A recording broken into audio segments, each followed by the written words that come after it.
Hey there, you wonderful listeners. I have a question for you. Do you want to make a podcast? Well, Spotify's got a platform that lets you make one super easily and then distribute it everywhere and even earn money all in one place and for free. How can you beat that? It's called Spotify for Podcasters. And here is how it works. Spotify for Podcasters lets you record and edit podcasts right from your phone or computer. So no matter what your setup is like, you can start creating today. Then you can distribute your podcast to Spotify and everywhere else podcasts are heard. Video podcasts are also available on Spotify. And when you want to take conversations with your fans to the next level, there are Q&A and poll options available, and those are the best way to get them talking. With Spotify for Podcasters, you can earn money in a variety of ways, including ads and podcast subscriptions. And best of all, it's totally free with no catch. Ever since I've discovered Spotify for Podcasters, it has made doing my shows like the Steam Machine Podcast, Yabs Pod, and the JRPG Report much, much easier to do. Like being able to just go on there, record them, upload it, boom, it's done. I don't have to pay for a site service to host or anything like that. It's fantastic. So I highly recommend that you give it a try. Download the Spotify for Podcasters app or go to www.spotify.com/podcasters to get started today. This week on the Steam Machine Podcast, will we outlast to the others or will we shit our pants? Cue the music.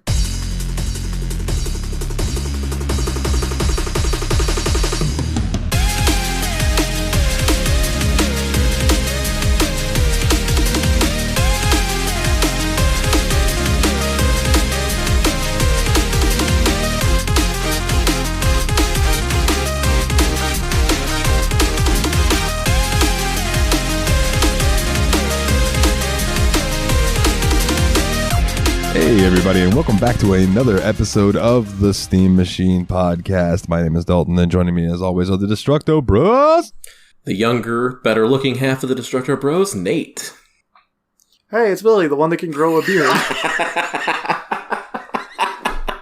Gentlemen, it's spooky season. Woohoo!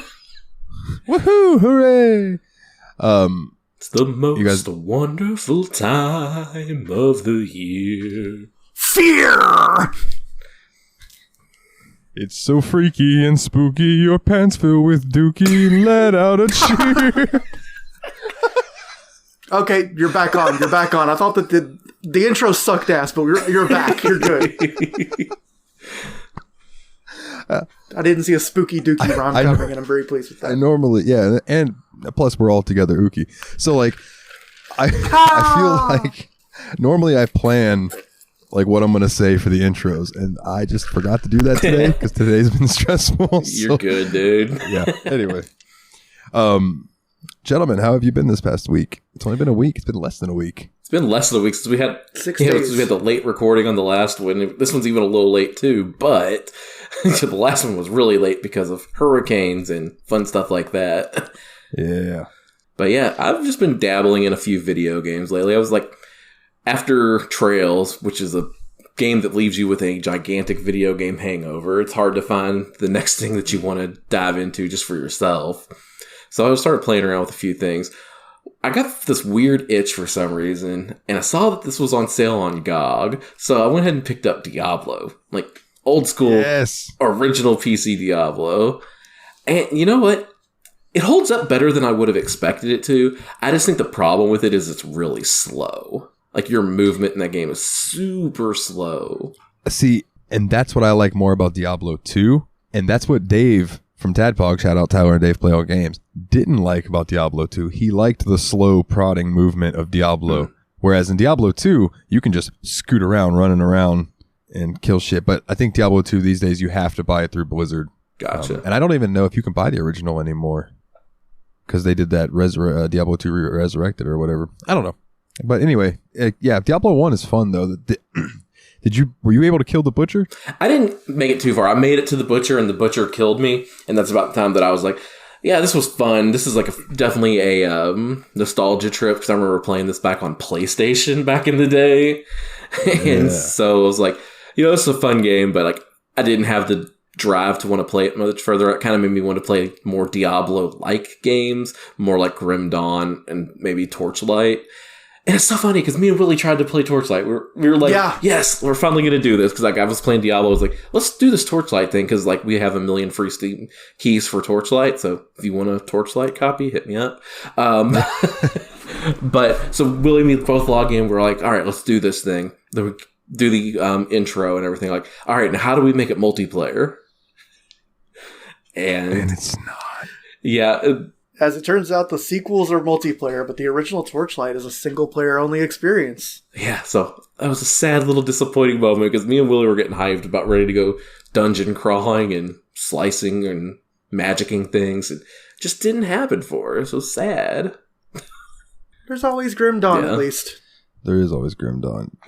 Grim Dawn's good, man. And like, hold on. Let me just go look real quick. Because Grim Dawn, Grim Dawn is now our 3rd most listened to episode. That's crazy. Wow. Maybe one of these days we should just do a Grim Dawn Part 2 and be like, hey, we played deeper into the game. I wouldn't be against it. Yeah, me neither. Just as an excuse to play Grim Dawn for a couple weeks. And just for other like ridiculousness, our 5th most listened to episode, Graveyard Keeper. Weird. They like the spook. Hey, look, our Actually, listeners what like I've the been spooky considering games. getting back to. Yeah, that's true. What was that, Willie? That's actually a game I've been considering picking up and starting to play again now that it's this season, just because it feels like you said, Trails leaves you with a bit of a gaming hangover, so I didn't want one where it's like hopping back into an epic story. I wanted one where I could just do a few concrete goals at a time, and that felt like a good pick for it, so I might get back into that. I don't know how far any of us got into it, but, And I feel like we were still in somewhere between the tutorial and Act 1 in the game. Yeah, I feel like that's games like Stardew Valley where you can sink a lot of time into it.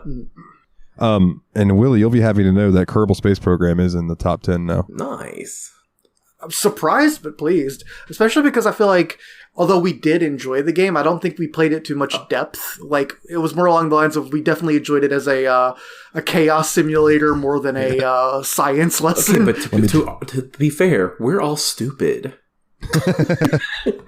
It's a good game for being stupid in. Like it's great. It shows you the consequences of your stupidity really fast, and all your characters are stupid. Yeah, that's why like that and Planet Coaster were a lot of fun because we just got to be idiots. Yeah, absolutely. Like there are games you can become like PhD geniuses in, but if you want to play them like idiots, they're still very satisfying. Yeah, I had a lot of fun being like, I'm going to download this ship from the workshop and see if I can get it to fly. 9 times out of 10, the answer was no. They would explode on takeoff, and it was fantastic to watch, though. And dude, shout out to Kerbal, though. Like, some of the explosions from some of those ships would slow my computer the fuck down. And, like, I don't have a graphics card to scoff at. You know what I mean? Like, fuck. And then there was one ship that I just loaded the ship in, and it just cranked down to, like, 5 frames a second. And I was like, how many fucking parts are on this thing? Jesus. Amazing. I guess it's the fact that each parts junction probably has its own physics, so it might not even be a GPU thing. It might actually be the CPU processing the physics. Oh, yeah, then I do know that my CPU is a couple generations old, like 2018 or something like that. CPU is the weak spot on my computer ever since you sent me that sick-ass graphics card. I don't know much about computer parts. I'm just happy mine works.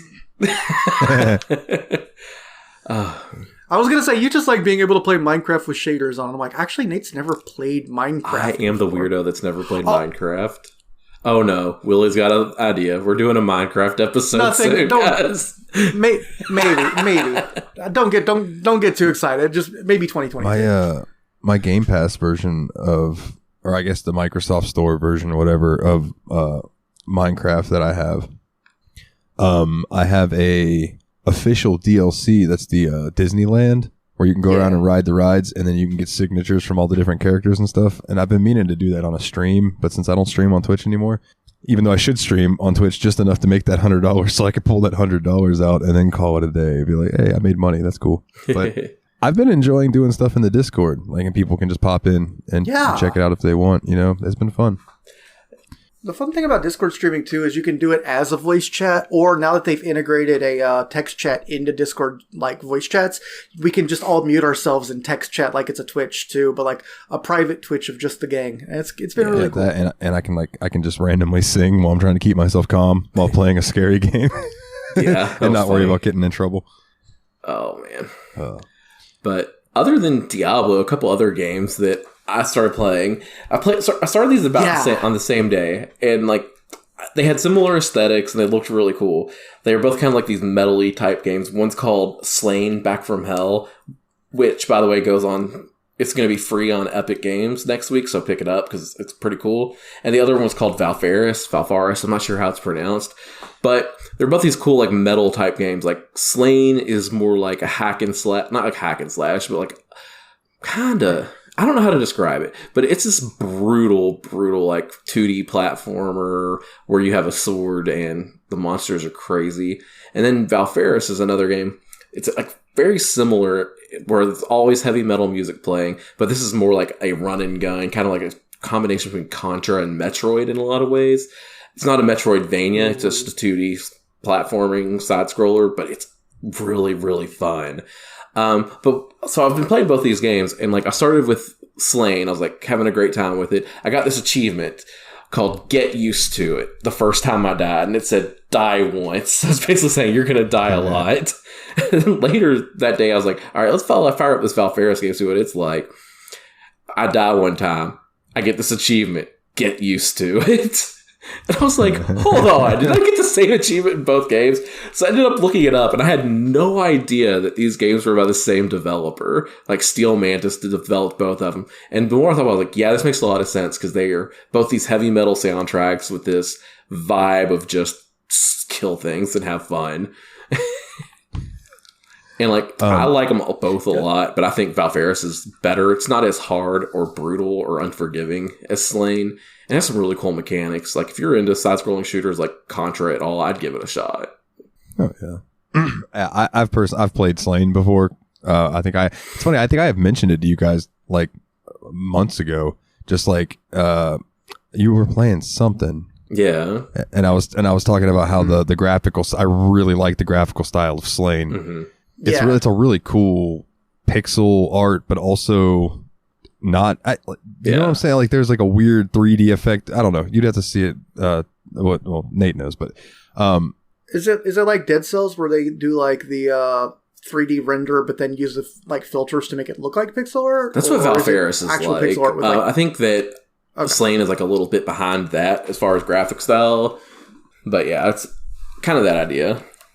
I just real quick, speaking of funny like first death achievements, when I was playing New World and I got killed for the first time, I got an achievement called Death 1. Now, what have we learned? and the description says, die for the first time. Well, surely that won't happen again. That's awesome. Yeah, I love it. What about you, Willie? What you been up to, brother?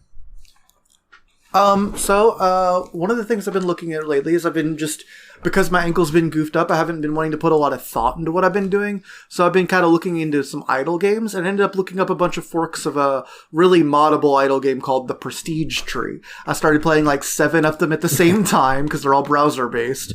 And the ones I ended up sticking with are they both by the same guy? Hold on, let me check this real quick. No, okay. There's this one guy named PG132 that makes a bunch of pretty good ones, but the one I thought was the best, and I think I've actually played this one through before, but I've restarted it because it was actually really good. It's called the Prestige Chain, and I think if you Google that in quotes, if you find one that's got like the modding tree and PG132 in the URL, that's the right game. It's just it's pretty cool. It's like all these games in this series are like kind of abstract idle games that involve a lot of resetting and then a lot of different like components and layers. Like this layer resets every layer above it, but then there's horizontally split off layers too. And even though that game doesn't have strong theming, like the main theme is homophones. Like if you look at a group of upgrades, for instance, one of them will be called No, like KNOW, and then the one next to it will be called No, like NO. But like, I don't know, it has really, really good pacing, and I feel like that's like everything for an idle game. Is like right when you want to like do something, get a new layer, get a new big upgrade, it's like 2 minutes away.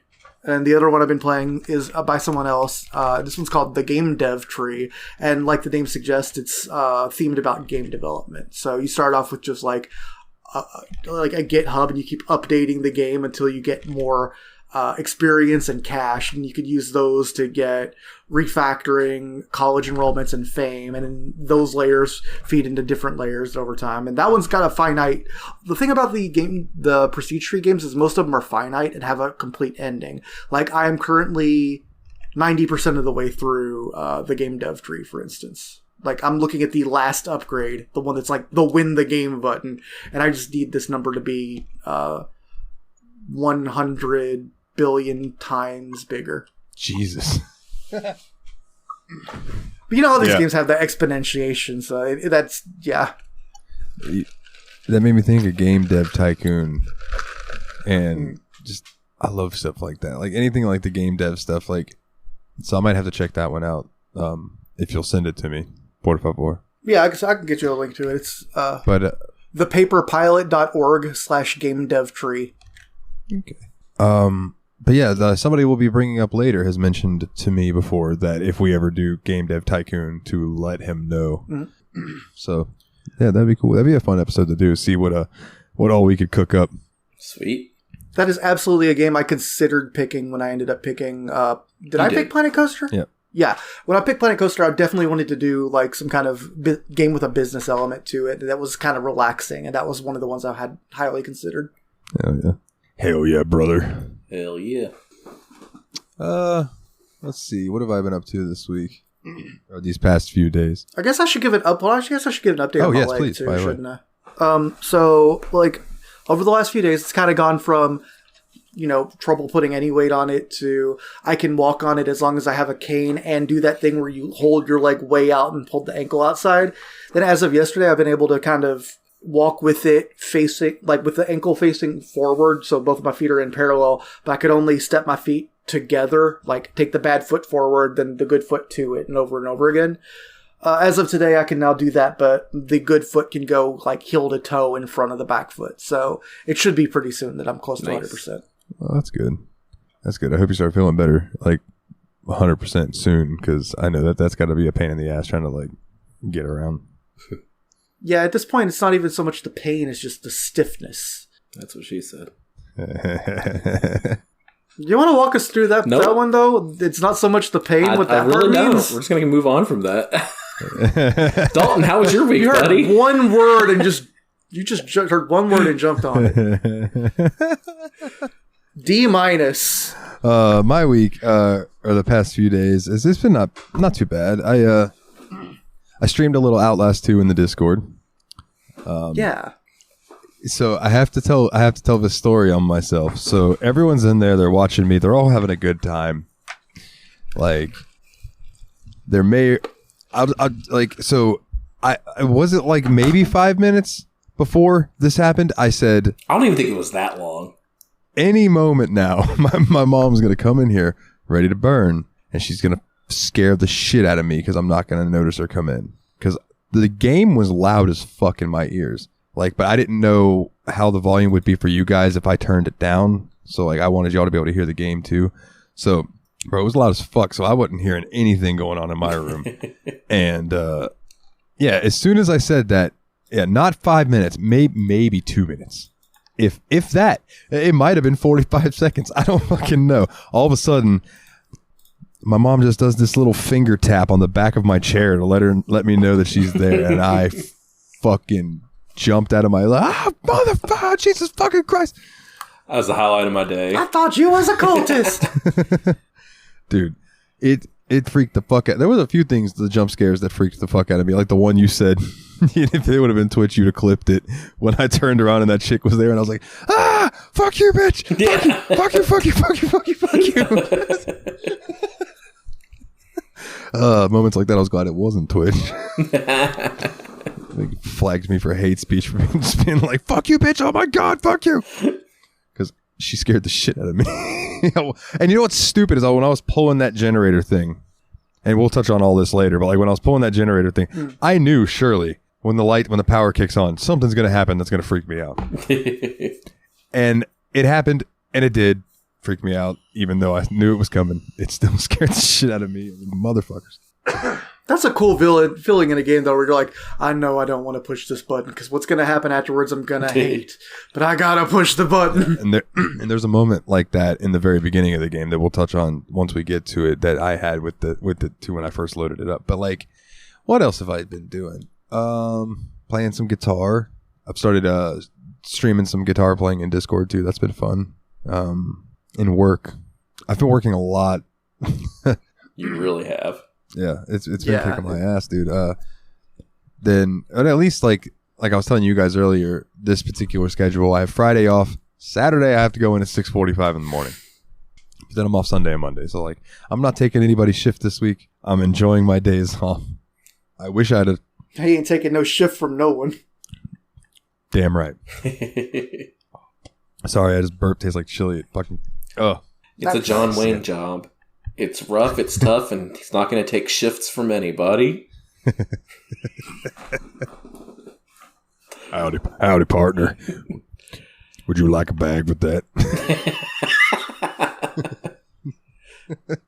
Oh man, it's like you know who would win in a fight? John Wayne, Sam Elliott.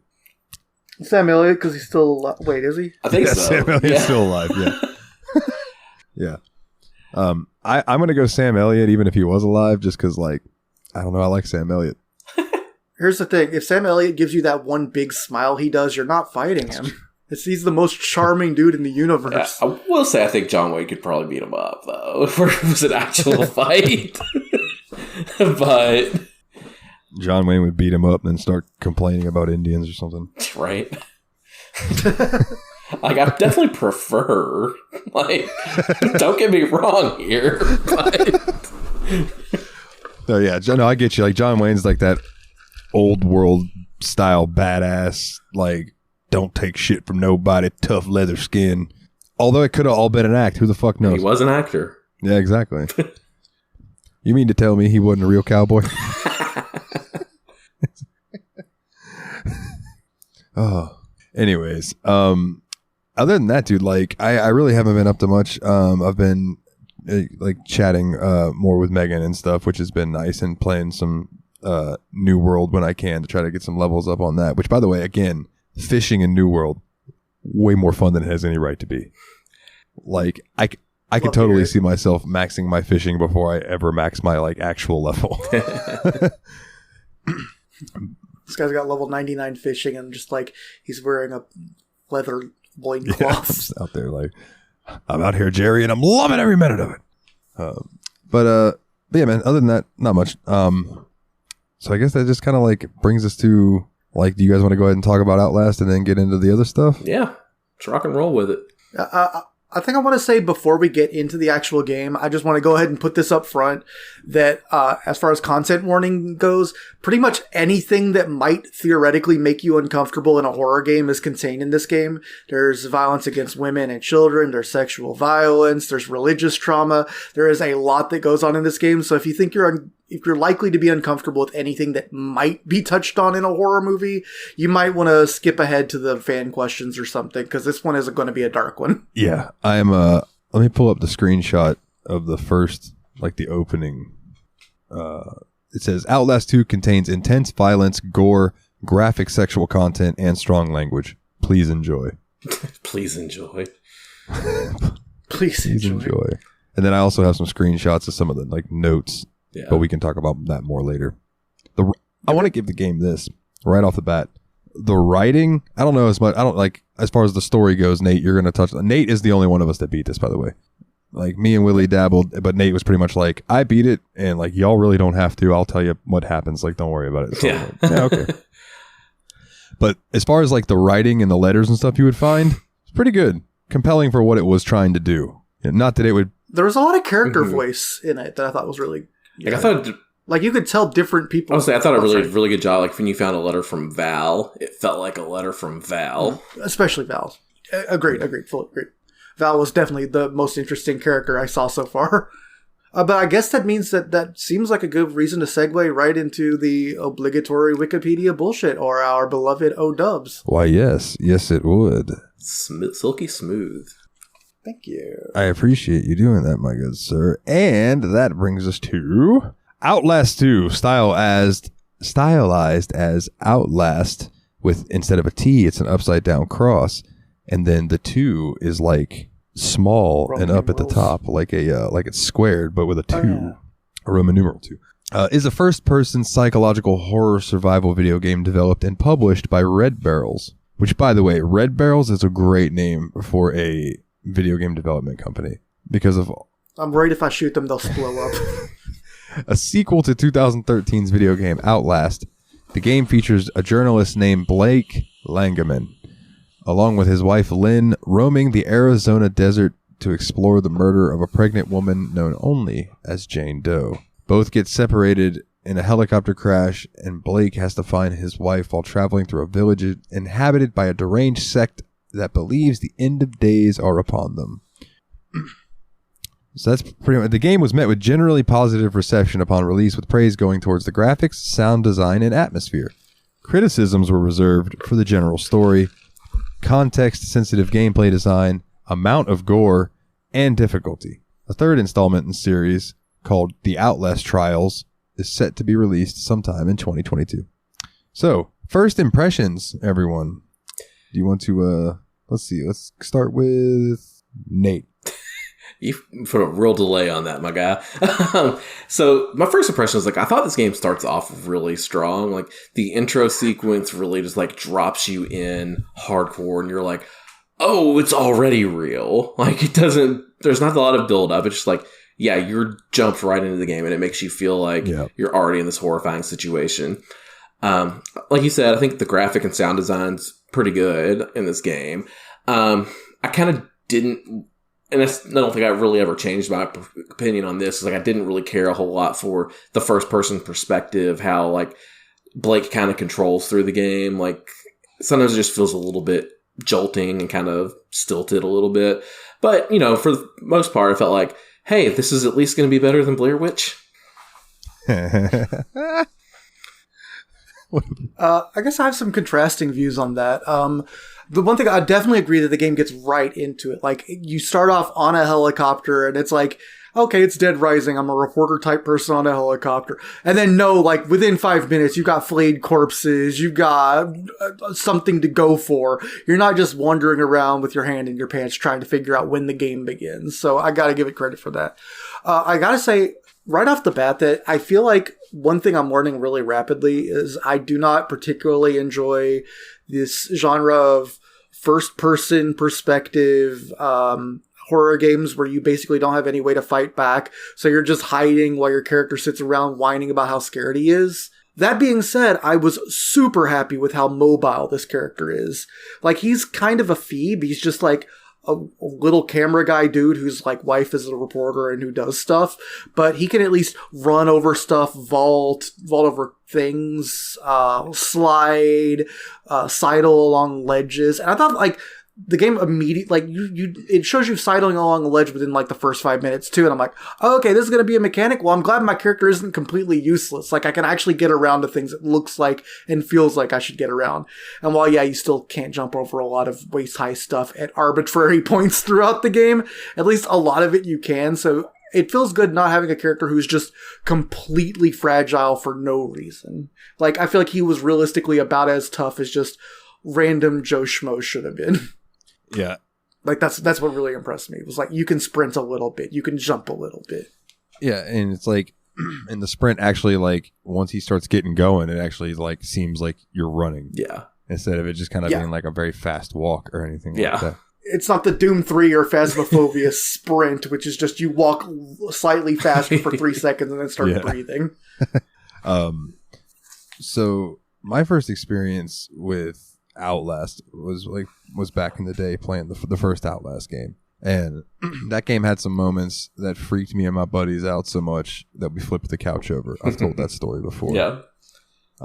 PT also. So you went into this game with a lot of pre-expectations, whereas we didn't really know what we were getting into. Yeah, I kind of knew what they were going to try to do as far as run, hide, or die, which is your only options. And they're very much playing off the Amnesia Dark Descent model, you know? Yeah. And that's why I think when we did Amnesia, I was like, whenever we play Outlast, you could thank Amnesia for that game existing. But yeah, so loading up into this game, it's very like when I'm riding the helicopter, I'm like, okay, this kind of reminds me of the beginning of Far Cry 5 when you guys are flying into the seed compound to go talk to these crazy Christian people, right? Oh, that's actually a little closer, isn't it? Because I didn't know that we were dealing with crazy Christians other than the promotional material for the game that I've seen, right? I didn't realize the level of depravity that they would go to immediately. So did none of us going into this know what the setting was going to be at all? I knew it was about a cult or some sort of thing like that, and that was all I basically knew. And I knew that there was some questionable content in it. An understatement, but yes. Yeah. I put my content warning up front, so if you guys want to be more explicit with it, feel free. This is going to be probably unpleasant from time to time, but this game gets really unpleasant. It gets even more unpleasant than what you guys saw. Well, like, oh, I'm sure it feels like the kind of game that's eventually going to just start absolutely reveling in it. One of the first things you see is the dude tied to the post, and he's been skinned like completely. Yeah, dong and all. Like, oh, ow, bro. Like, Jesus. Yeah, so do you guys kind of want to talk about, like, the beginning part of this game where y'all got up to and what you saw and how you felt? Yeah. So, do you mind if I start? Because I have the school thing I wanted to talk about before I forget. So, like, when the game first starts off, you are in the school, correct? Mm-hmm. Yeah. So, you're in this hallway. So, wait, isn't it you do the helicopter scene first, then after the crash? No, you actually are in the school first. You like wake up in the helicopter because of a dream you're having. Oh, you're right. So for one, the graphics in the school, great. The light reflecting off the stuff, it looked really good. It'd make a great Phasmophobia map. The assets, I thought. Yeah. I thought the assets were really good. There's a lot of just little like stuff that tells you real fast that it's a private Catholic school and all of that. Like you get a sense of where you're at very immediately.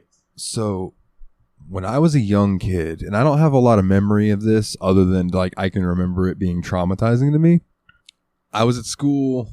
I was this was still in Jacksonville, so I would have had to have been in pre-K or kindergarten, right? Young. And I got in trouble for something. I don't remember what it was. And the teacher handed me a referral and told me to go to the principal's office and sent me out of the classroom. I'm a fucking kindergartner. I have no idea where I'm going. So I just wandered the school, lost. And because class was in session, there was no one out there to help me. So I'm just wandering these hallways, like just couldn't find my way anywhere. And then all of a sudden, bell rings, all these kids come out. I'm in like the area where there's like sixth graders and shit.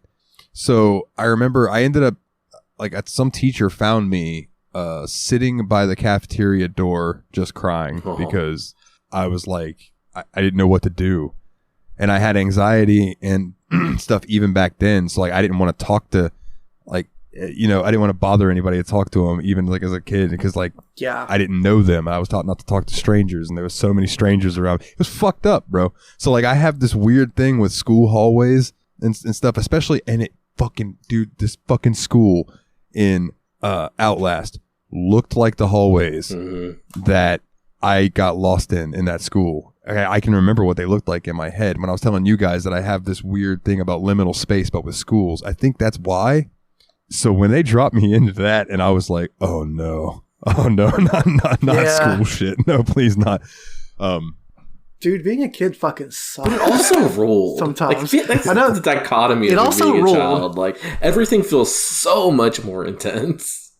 Yeah, and you don't even know why you're in trouble and why you're screwing up half the time. Was the scary part? You're just getting yelled at for shit you don't understand. And to throw back to the Patreon, and if you'd like to go hear that, patreon.com/the Steam Machine Podcast. I was a kindergartner. So think of the scale of the size of the school that I was lost in, just wandering, not being able to figure out where to go. Bro, like it gives me the willies thinking about it. Or the heebie-jeebies. I shouldn't say willies because you're Willie and you're nice. I'm fine. I can get the willies too. But yeah, man. So like the opening of this game and stuff, I was very uncomfortable. But then moving forward, I never got more comfortable. I just stayed uncomfortable the whole time I played. What about you guys? Like, I know you wanted to roll into like. That's kind of weird because I almost had like the opposite feeling where I was really a little. I never felt like I was actually physically unsettled when I was playing, like going from place to place, but I actually felt kind of comforted by the school sections, especially when you were in like the lit classroom with the music box and stuff like that. I was like, oh, this is kind of nice, you know? I know it was setting me up for something dark and bad, but I'm like, oh, hey, this feels good. Like, I actually thought the school sequences, generally speaking, were really compelling. And, like, they brought a lot of contrast, especially the transitions into and out of them were extreme. Yeah, that is, like, one of the biggest things I'll say about this game. Like, the transitions between when you're in the school setting versus this Arizona compound setting. Like, they did an incredible job with those. Yeah, I agree, totally. It was almost like you were breaking in and out of reality almost, you know what I mean? Like, it was just like, boom, and you'd crash in and you're back to reality. Oh, there goes gravity. I feel like a lesser game would have just found a reason for you to get dunked on the head, go unconscious, and wake up there or whatever every time. But no, they had a bunch of different ways to get you in and out of it. And I thought every time it was surprising and interesting insofar as I'd seen. Hell yeah. Well, you guys want to roll into it? Nate, I'm going to let you take the reins since you beat this one. Yeah, we could just tell you where we stopped being with you. Because, so for what it's worth, this game has 6 chapters. The first chapter is, like half the runtime of the game? The first 2 chapters are most of the game. Like, it's very front-heavy. I got to almost the end of chapter 1, and I think Dalton got about 3/4 of the way through chapter 1. Yeah, so, like, basically you start off, like you said, you're Blake, and you're waking up from that dream where you're in that elementary school, and you're like, the dream, you see your old friend who was this, and this is in 4th grade, by the way, who was named Jessica. Yeah. Oh, I was just going to say real quick, that dream sequence, there was one other thing that I meant to mention. Dude, talking about, like, I don't want to press this button because I know if I press this button, something's going to happen. When I'm walking towards those doorways, and those doors went boom, and they shut in front of me, I went, yeah. I don't want to turn around right now.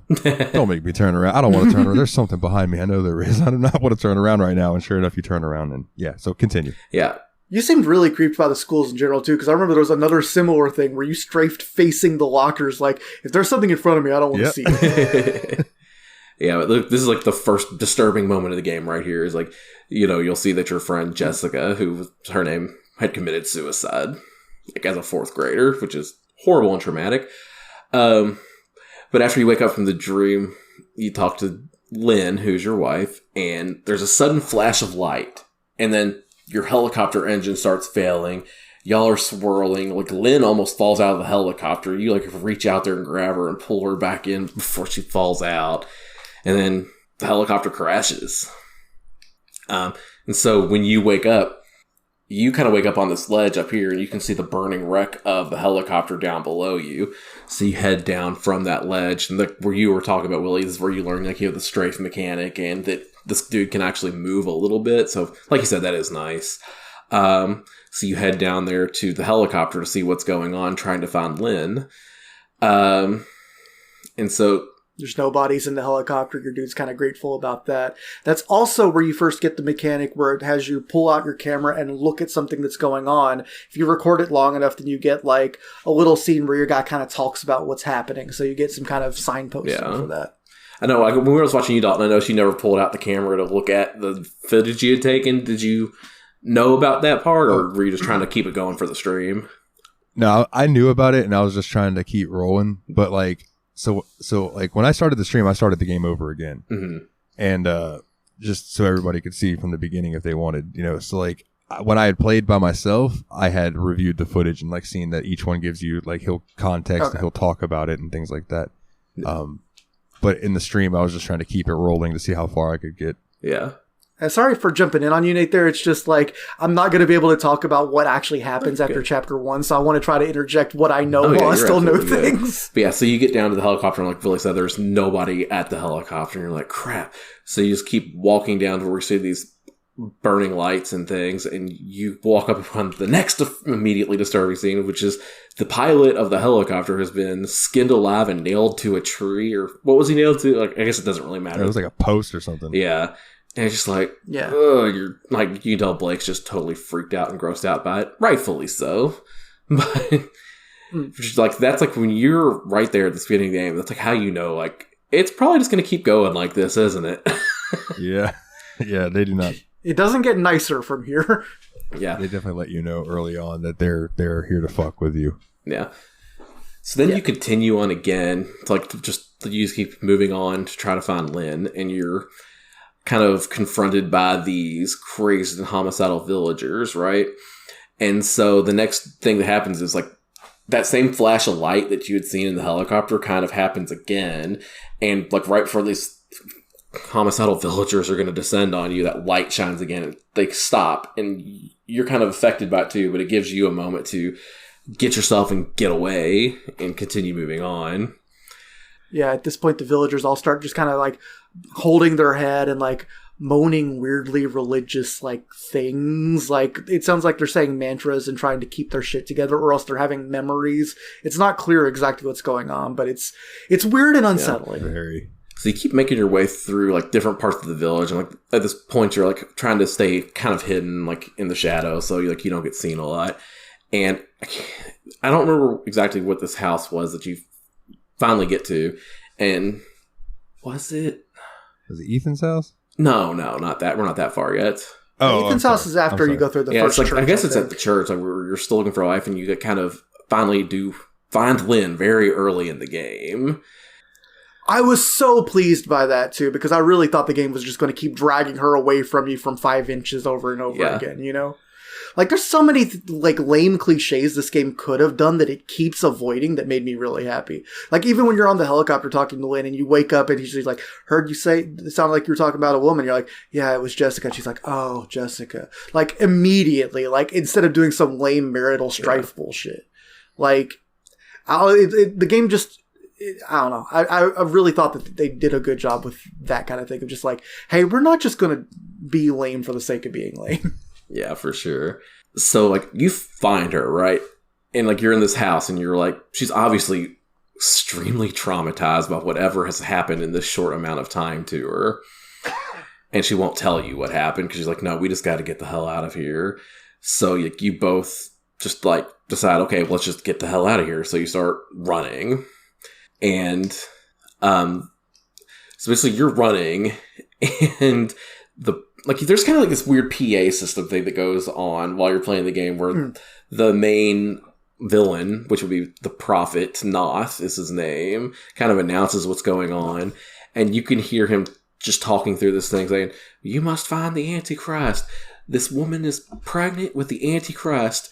And like sends the followers to find them, you and her, to kill you.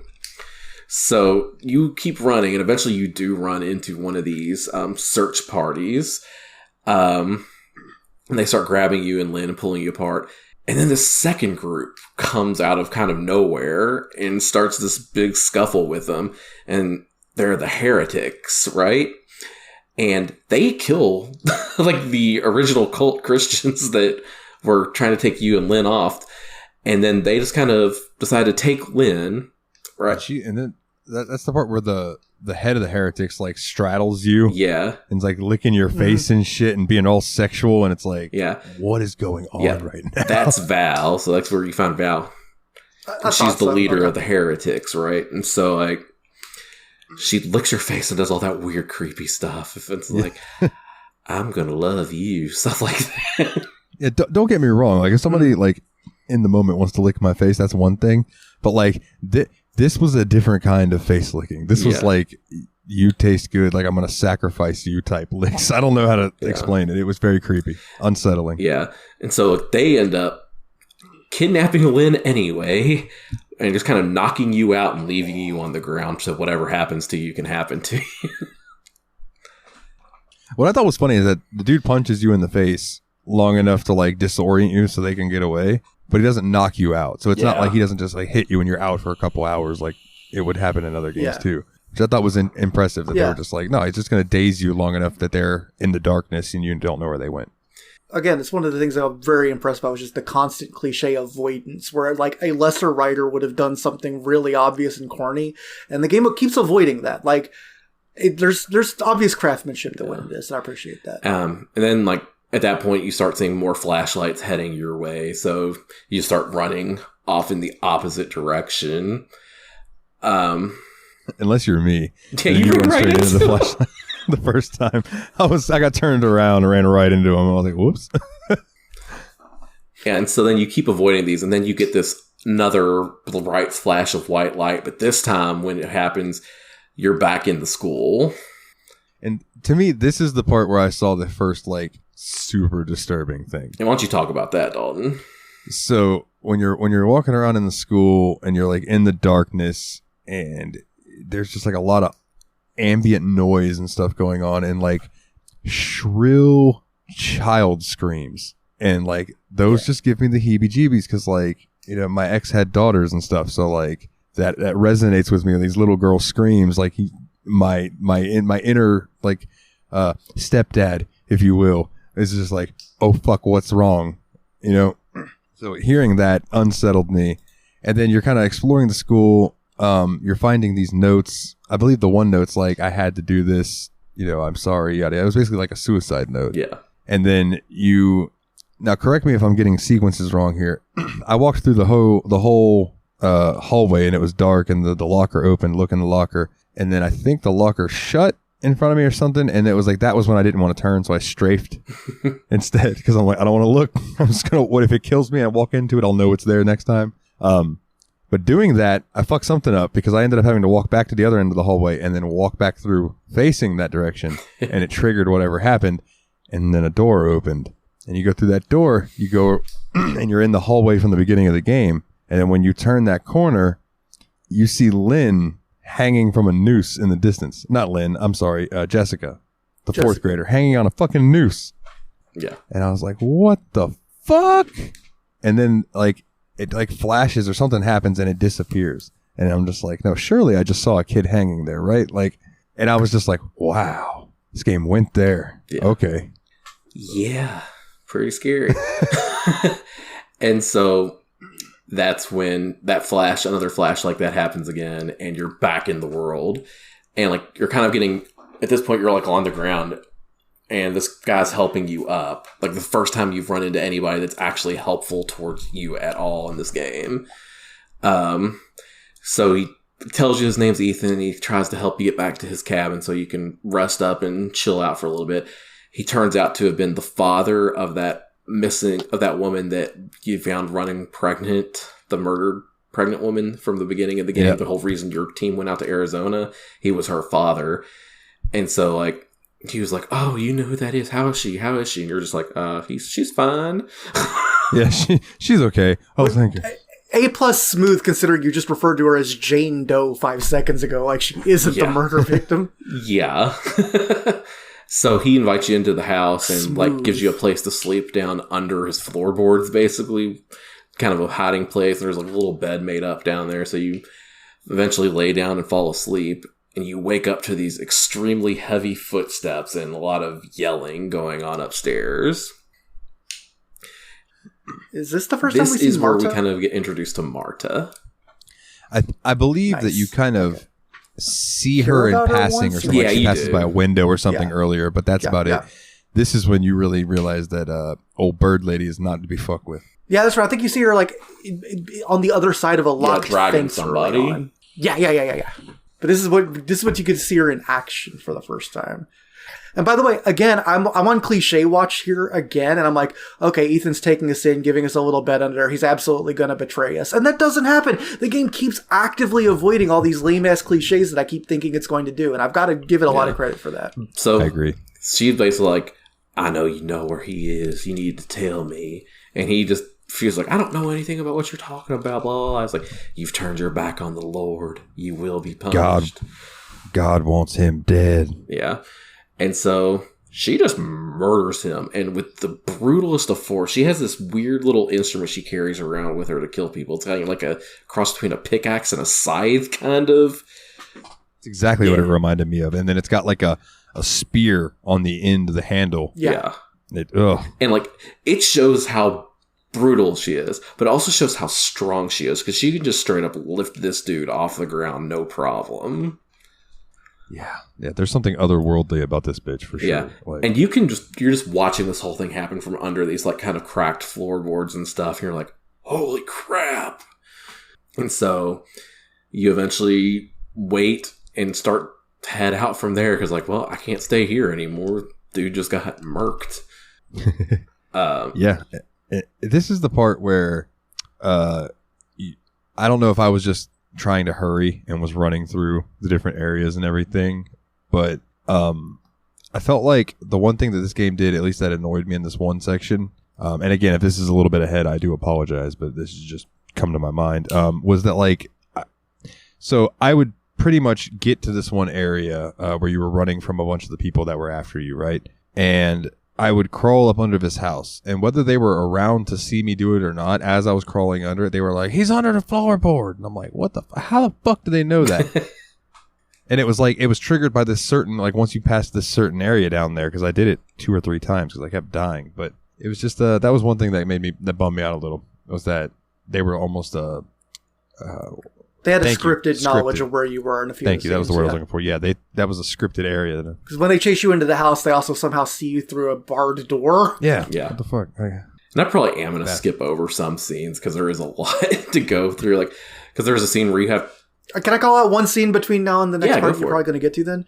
Is there, when you're wandering around, you end up finding a well in the middle of a clearing, and when you get near the well, it like has all these wild like teeth and tentacles in it, and that teleports you you fall into the well and you're in the school scene again. And I just thought that was a super sick transition. It was so strange and unexplained. Yeah. You know what? That's the scene where you see that girl hanging. Okay. Now that I think about it. That's the one where you see her hanging and then she gets pulled up into something by some hands and dark clouds. Ugh, the fuck. So, like, the next main thing you're trying to accomplish here is you're trying to get to this chapel because you're like, surely somebody at the chapel knows where Lynn is. Where'd they take Lynn? I need to find out. So your dude's just on this mission to make it to the chapel. And did either of you make it to this point? Okay. Yes. I want to say all the way you're on the way to the chapel, it's becoming more and more obvious what the point of the cult kind of is. Because you're picking up information on notes and stuff. And it becomes pretty obvious that Noth is the ringleader of this cult. And the cult's belief is basically that any child born within the confines of... What is the city called? I've already forgotten the name. But is likely to be the Antichrist. And so they're basically killing children as soon as they're popping out. A lot of times before. And also, a lot of times, Noth is his father. I want to read this one letter from the game that I have saved. Yeah. Please. So this is just an example of some of the things that you find throughout the game that you can read to kind of give you some background on what's going on.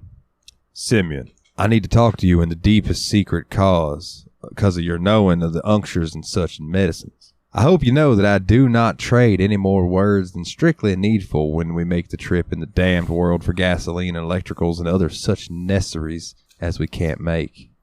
I've got something friendly with the publican boy who sells us the pills Papa needs, and when I mentioned them as his study aids, the boy laughed and said the body don't need penicillin for studying unless the body was studying as a gash. Have you heard of such things? I don't want to ask Papa for fear I don't know what. But I do not want accidentally poison him neither. Please come see me, John. It's fucking like the guy doesn't realize that the dude's just like giving him an innuendo like, oh yeah, bro, you just only need penicillin. You're studying poon. But I wish I had gotten some screenshots of some of Val's letters because I think I was just so intrigued by the writing in those that I didn't catch any screens of them. But like, holy fuck. When she's... Because Val had been like, both Noth and Noth has a bunch of his own scriptures of like his church, his new prophecy, because he calls himself the modern Ezekiel. And he's got like his own books of his own Bible basically hanging around. And later on, we find Val letters, they kind of subvert them and take this weird biblical tone with like lots of like fucks and shit in them. It's pretty awesome. Like the sky grew 1,000 cocks and fucked the earth and all these. Yeah, it's like that. Like, what is going on? There's a lot of sexual innuendo in this shit. Yeah.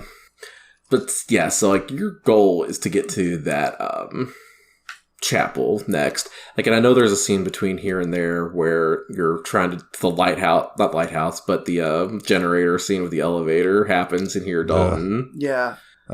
We should talk about the generator because that's a fun little set piece. There's a small village neighborhood where there's an elevator you need to get up to get to the chapel. And there's just a bunch of little houses and it's very dark. And you're trying to get to the generator, and there's just so much shit in that area. Like there's a house where there's like a guy just creepily looking out at you from the window. And if you do get close, he will come out and get you. There's just a lady sitting in the middle of the road. Just if you turn on your flash, she's always looking directly at you and just saying these really weird prophecy sounding things. Yeah. What? If you get close to her, she also stabs you. Yeah, if you get close to anyone, they will fucking stab you unless they're Ethan. And then you get close to him and he gets stabbed. But, like, that's the part that I went through, and then I went into that guy's house because I was like, surely if I go in here, he's going to kill me. I know it is, but it'll be worth it. And I opened it up, and yeah, he did. And then the second time, I just hauled ass. Like, I just ran through that whole spot all the way up to the top. Which turns out to be the correct move because everything between point A and the actual generator hut is just there to get you in trouble. And that was the part where I cranked the generator, and on stream, I was like cranking it. Surely something's going to happen. Whoa, can you do that on a Discord stream? Yes. Actually, on Discord, anything goes. Please do not give birth in the Discord voice chat. I won't. Physically, I can't. I was referencing a meme. I didn't realize how appropriate it was for this game. But we'll get to that. So I just ran up. I knew that bitch I knew something was gonna scare me, and even though I knew it was coming, it still scared me. I cussed, I yelled, I shrieked. Nate said he wished he could have clipped it, and then having to make your way back down. The lady who scares you doesn't try to kill you. She just starts like spouting off some prophetical bullshit. I think that's the word I'm looking for. Prophetical. Just like Willie said. What Willie said. And she just kind of stands there chanting, and you run down, and you have to make your way back through that town, but old bird bitch shows up. She just reminds me of a big bird. That's why I call her bird bitch. I kind of get that. I don't know why, but I get what you mean. Very raptory. Like a hag raven. Like a big-ass hag raven.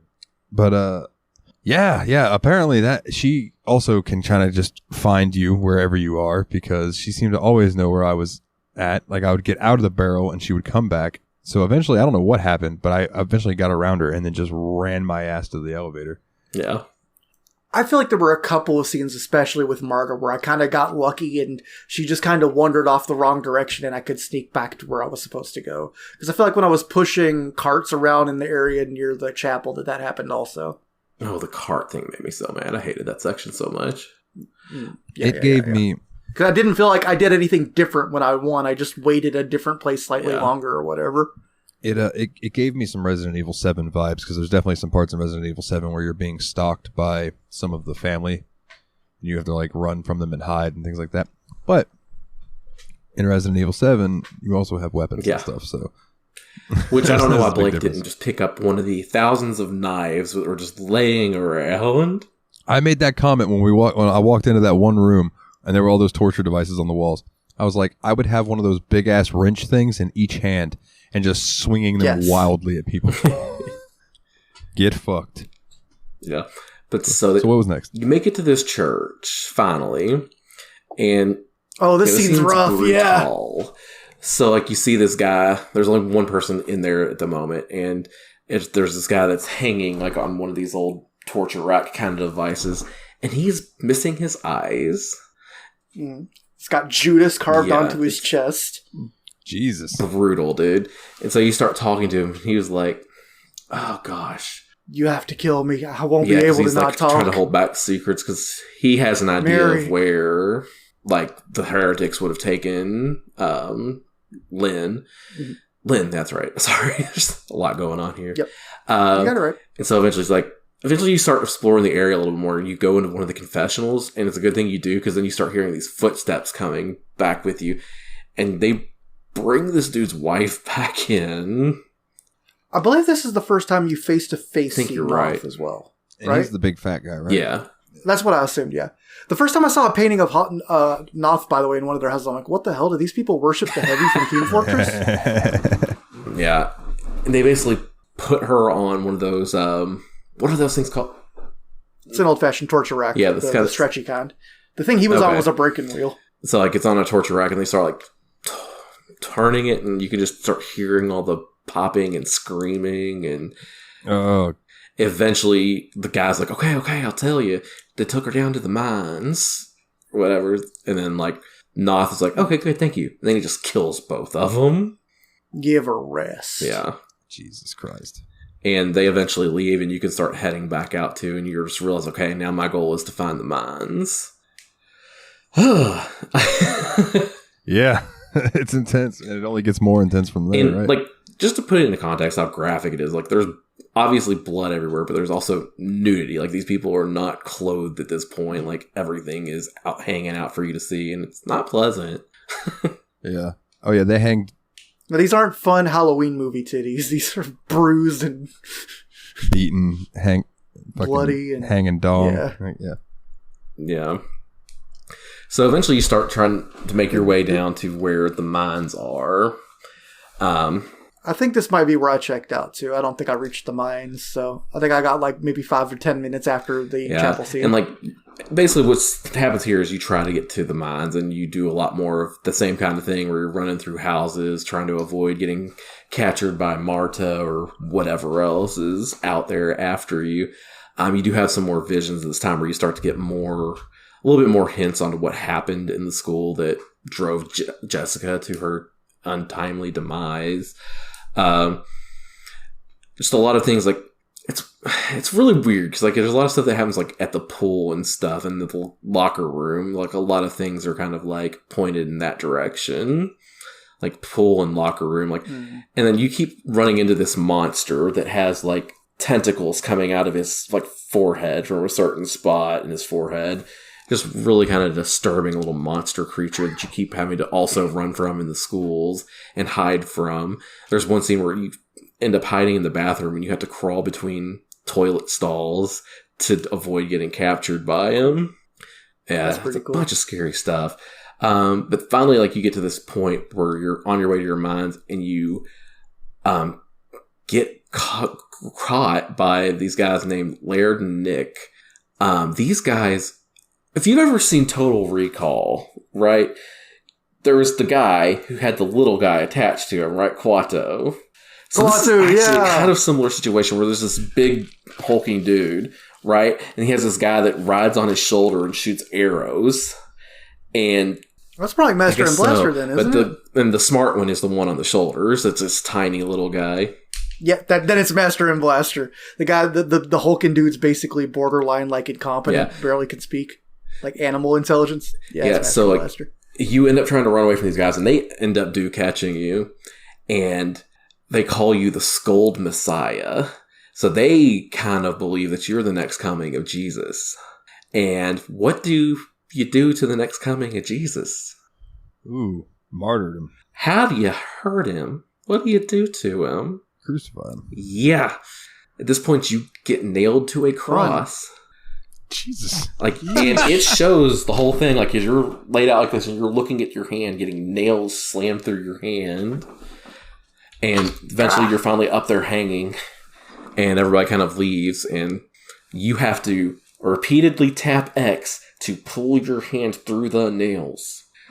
Oh. Yeah. Oh, man. Yeah, it's brutal. And, like, you finally do it and you fall, like, a good 5 feet to the ground because you're hanging up pretty high.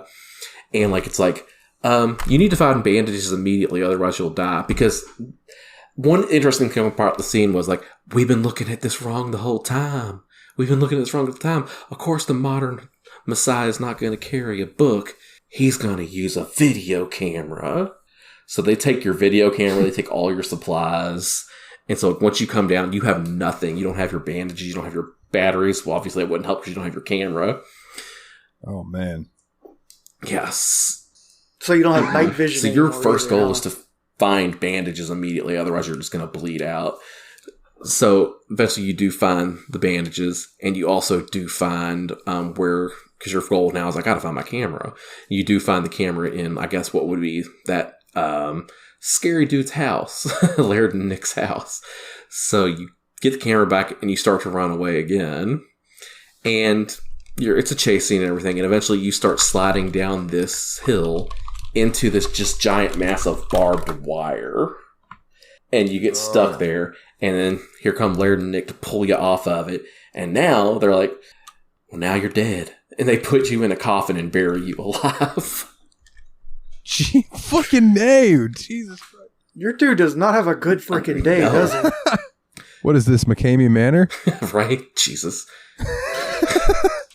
Then you get out of the coffin and they make you eat Andy Cap's hot fries. It's just a terrible scene all around. So you do have to push your way out, because luckily it's a shallow grave, so you push your way out of that. So you manage to escape, and then you find the third religious cult of the game. Are you serious? Scold. And so what these guys are, they basically have like some kind of disease, and they're all like falling apart and almost dying. It's like maybe it's leprosy or something, because everything does seem to have a biblical tinge to it. What's the matter, smooth skin? Because there are other points, like that white light we mentioned earlier. It does happen a couple more times. One time it happens and all the birds fall out of the sky. That part was creepy. That part was real creepy. And then you run through a cornfield. Yeah. Especially because after the birds all fall out of the sky, you get the video camera footage of it. If you have your guy look at the video camera footage, he talks about how one time when he was in school, they told him that the singing of the birds was a promise from God. So, like, seeing all the birds fall dead, I thought that was kind of pretty good symbolism. Even if it immediately explained it to you. Yeah. The skulls aren't really that important to the story. It just kind of shows that there's so many of these branches that in this just one little area where this whole cult started, that there's these branches that kind of fall off of it. But you eventually find yourself to a raft. And then you make a descent down the river where more stuff keeps happening. Like, there's more of like that pull stuff that I was talking about in the school, because you get another bright flash of light. And this time, like, all these fish come up from the bottom of the lake dead.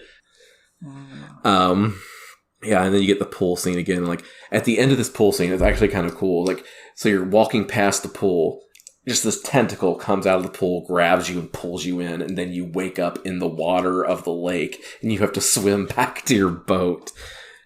Oh, man. No. Yeah. What the fuck?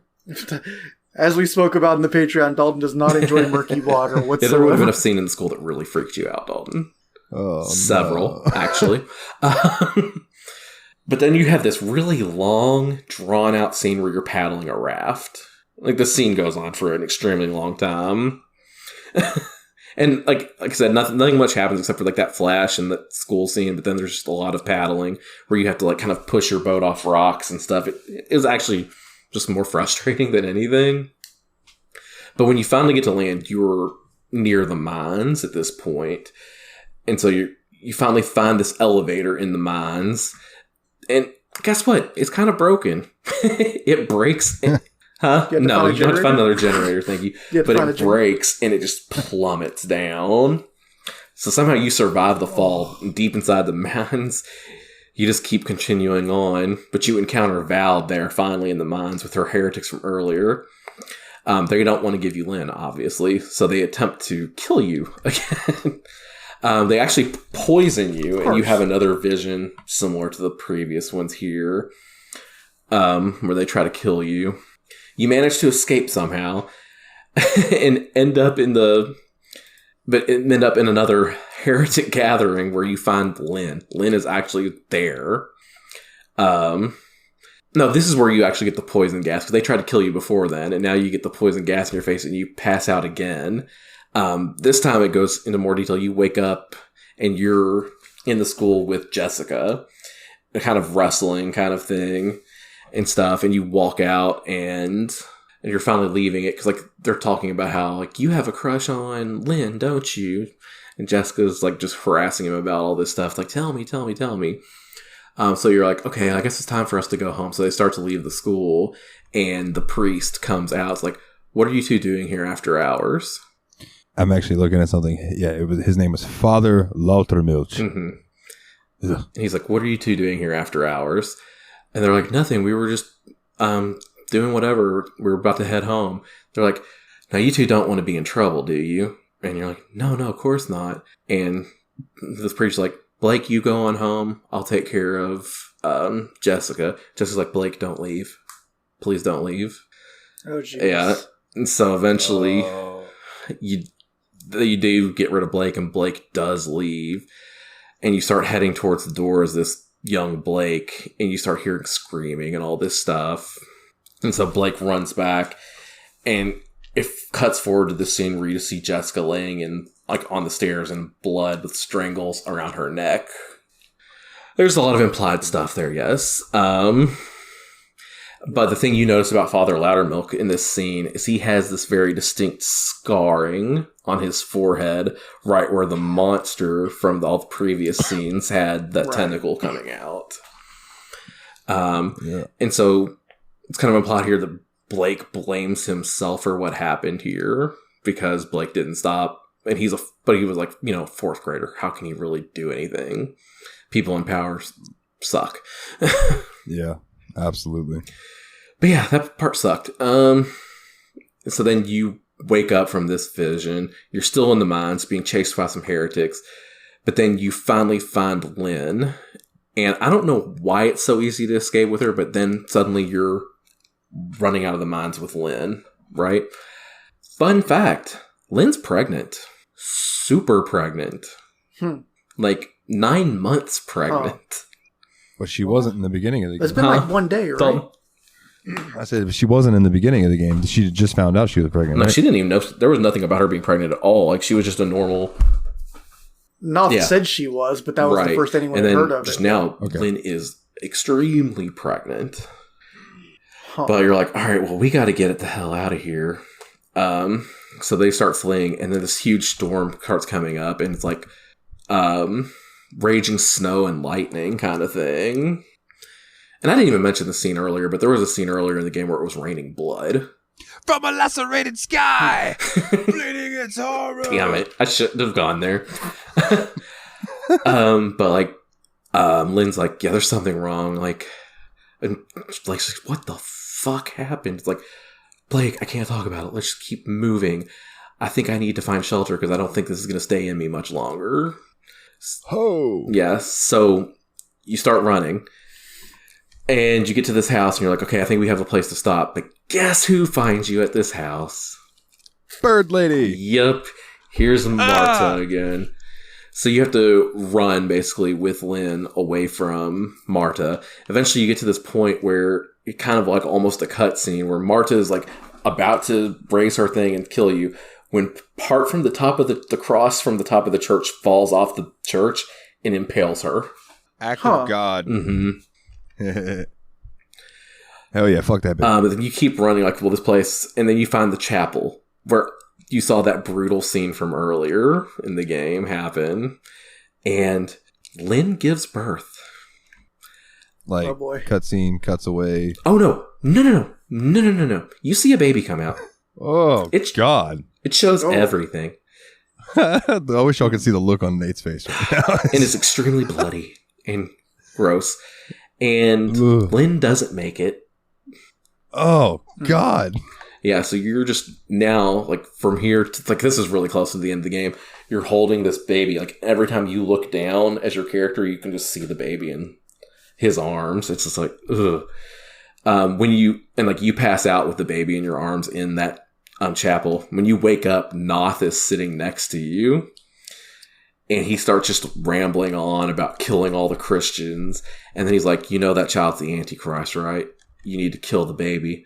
Do a kindness in the world, set him on the ground, and put that head between your feet and just squash it now. And then Noth's like, I don't believe God talks to dead men, but I may be damn sure he might answer him. He just takes this knife and goes across his own throat. Yeah. Bro, okay, first of all, hold on. I gotta say this. Watching birth has always been something that I don't think I could do. Like, I think that it would literally just make me pass out. Like, I want to be, like, if I was ever in that situation, I'll be on the other side. Mm-hmm. I don't ever see myself in that situation, but you know what I mean? Yeah. And in throat slitting. There's so many things in this game that disturb the fuck out of me. Oh, no, it's meant to. Yeah. And so that happens, and then Blake just starts walking down towards the square with the baby in his arms, and you just see that as you walk around, there's nobody alive anymore. And nobody. There's no one living in the town or anywhere. And then, like, you just have one last vision, and you're back in the school one last time, and you see you're in the school kitchen where you've had a lot of these visions before, and you just see Jessica one more time. She has this deep bruising around her neck and everything like that. And you stop and you say a prayer together, and then the game ends. Huh. It just ends there? Yeah. So, like, you don't know how much of this is real, how much is in his mind, all this kind of stuff. It's just really creepy and freaky, and, like, you realize that, you know, it's kind of talking about the game itself, in my opinion. It's kind of like an allegory for everything that's wrong in the religious community, the Catholic Church, the Southern Baptists, everything that's deeply ingrained and awful about those cultures. Yeah. No, yeah, I can totally get that. I opened this link that you had for reference. Yeah. Do you mind if I cover the story explained Please part? do. Okay, because this part has parts that link it to the original Outlast. So there is a page that you can find called The Old Traveler, right? And it'll explain a little bit later how you come upon that. But I'm going to read this to you. September 17th, 2015. At halfway point between the towers and the subjects, and signals remain strong. Safe to say any damage the electrical storm caused the relays was minimal. Damn peaceful out here on the lake. I thought the microwaves were supposed to discourage birds, but I've been hearing a few owls that are either killing each other or having better sex than I have ever got.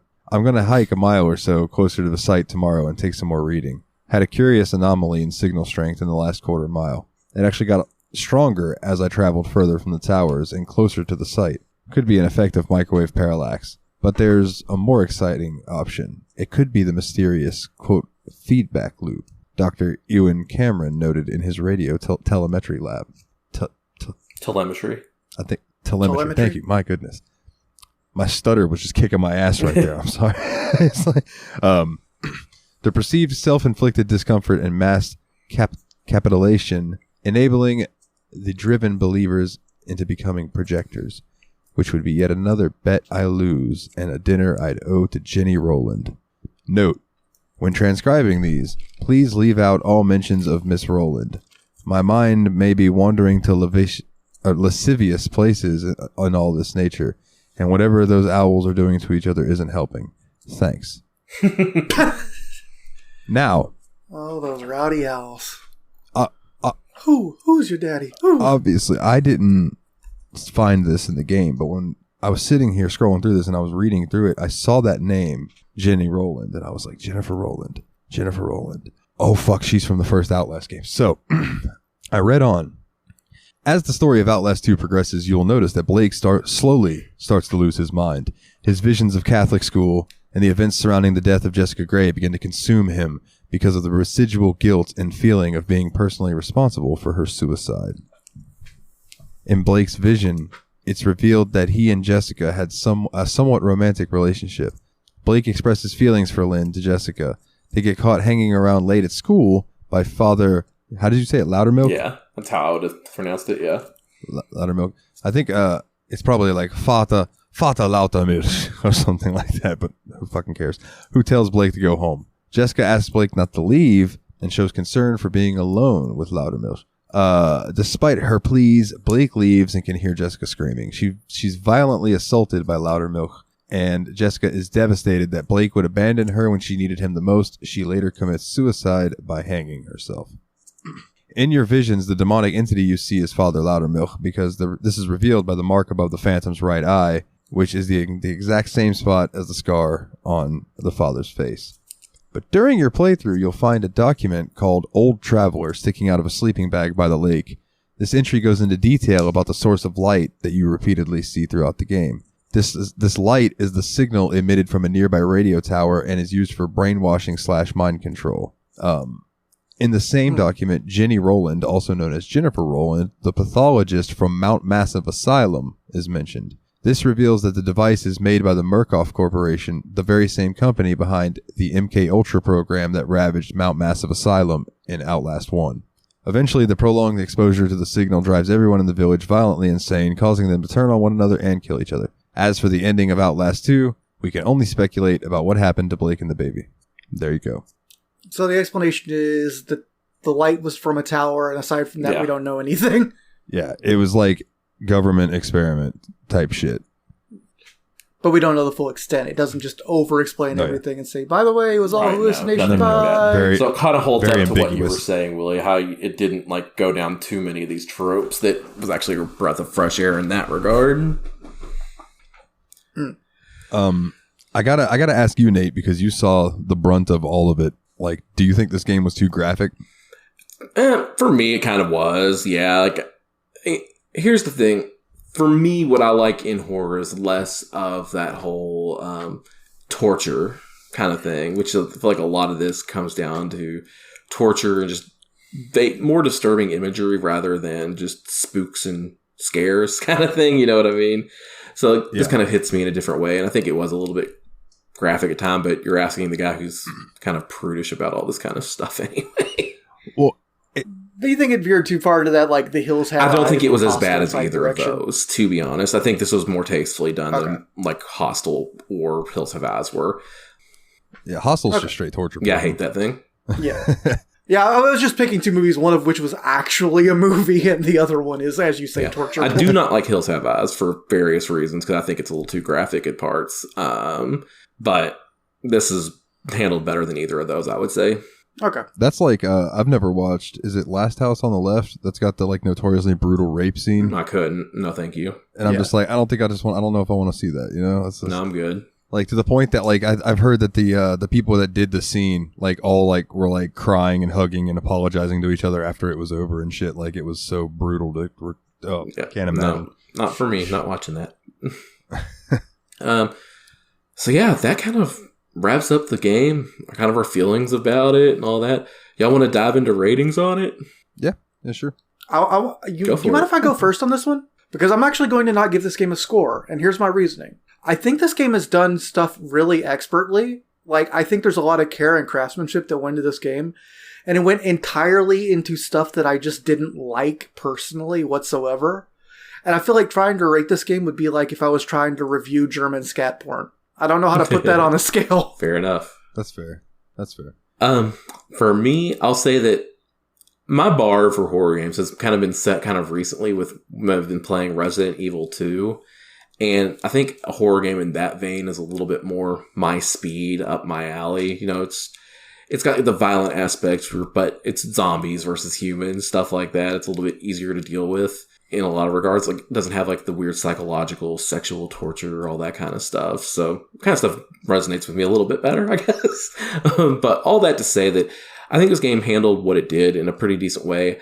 I got kind of, at one point in the game, I stopped getting the spooks from it and just got the icks from it. You know what I mean? Yeah. Like, I stopped like getting scared of anything. I was just like, oh god, gross. Just more sad so like, gross. For those reasons, I was going to give this a lower score, but a lot of things that you said really kind of resonate with me too. That it did handle a lot of this in much better ways than it could have been expected to, especially with the subverting expectations of going down all the cliches. I'm going to give it a 7. Okay. That's fair. It's kind of like I didn't like it, but I respect that's where I'm the at type with of it. 7. Yeah, I gotcha. I didn't beat it, but I like listening to you describe what you went through and the clips that I've seen of it, and just like the history that I have with the Outlast series, and the fact that PlayStation Access has a playthrough of Dave, who is notoriously a sissy when it comes to horror games, playing through Outlast 2, that I'm going to watch. Nice. Also, very curious if they edited out the birth scene, and I guarantee they did. Yeah, they would have. And I just want to see their faces when they cut from like, whoa, what's about to happen, and then they cut to afterwards. I just want to see the 3 guys' faces, just like, or whatever the hell it's gonna be. Like, it's gonna be funny. But I really respect that they weren't afraid to go there. They're like, we are gonna use this medium to tell this story. They're gonna make it graphic, and like they're gonna make it disturb you. And it was like they did it on purpose, but like you said, it was tastefully approached, even though they went above and beyond showing certain things, you know.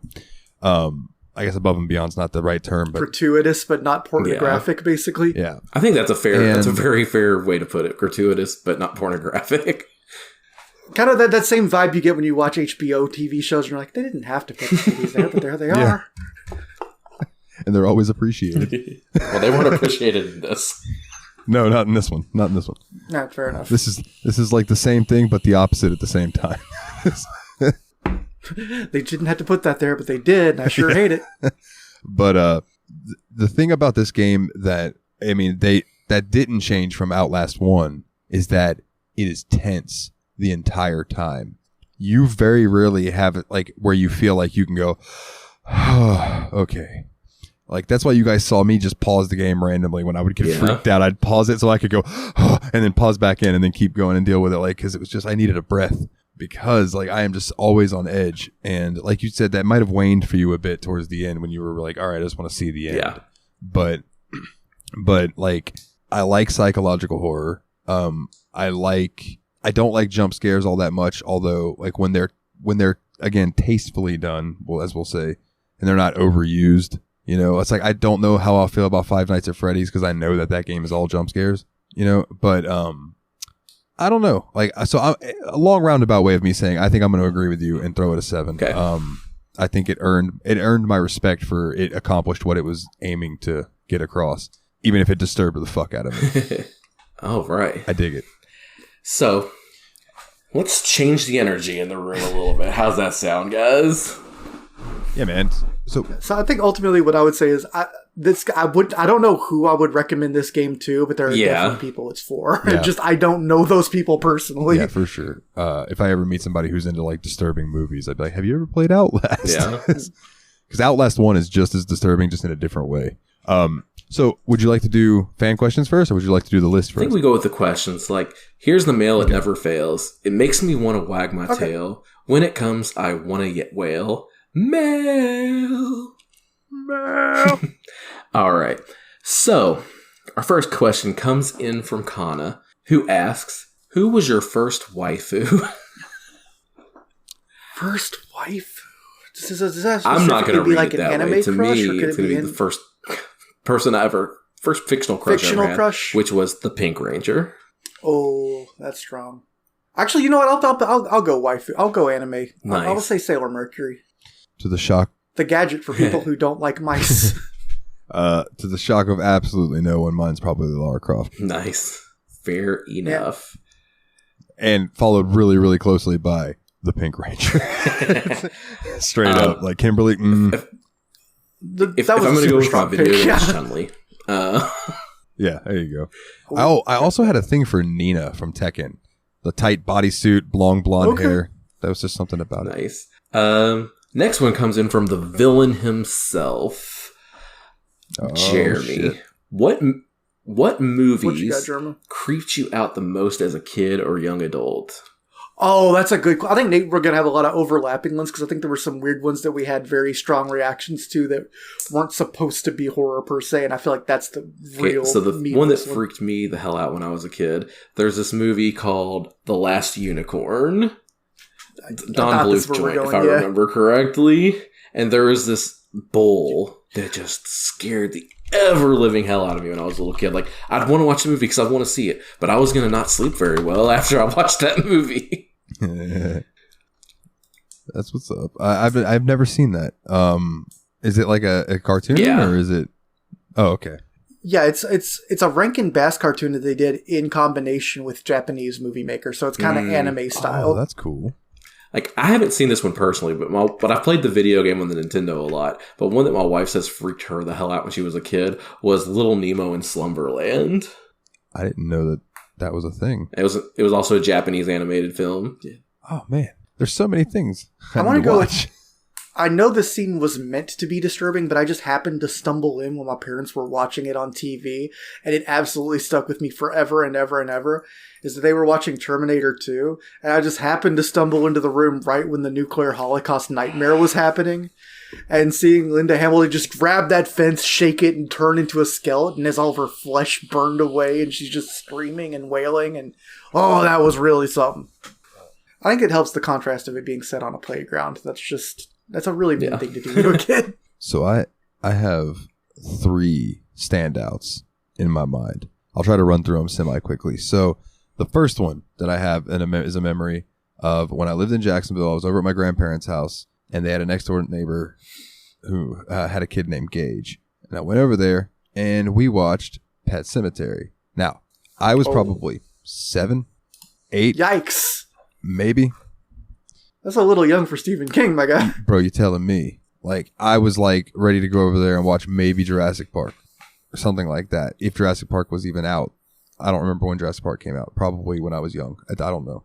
But so we watched Pet Sematary. Now, keep in mind, in Pet Sematary, what was the name of the baby that got ran over and killed and came back?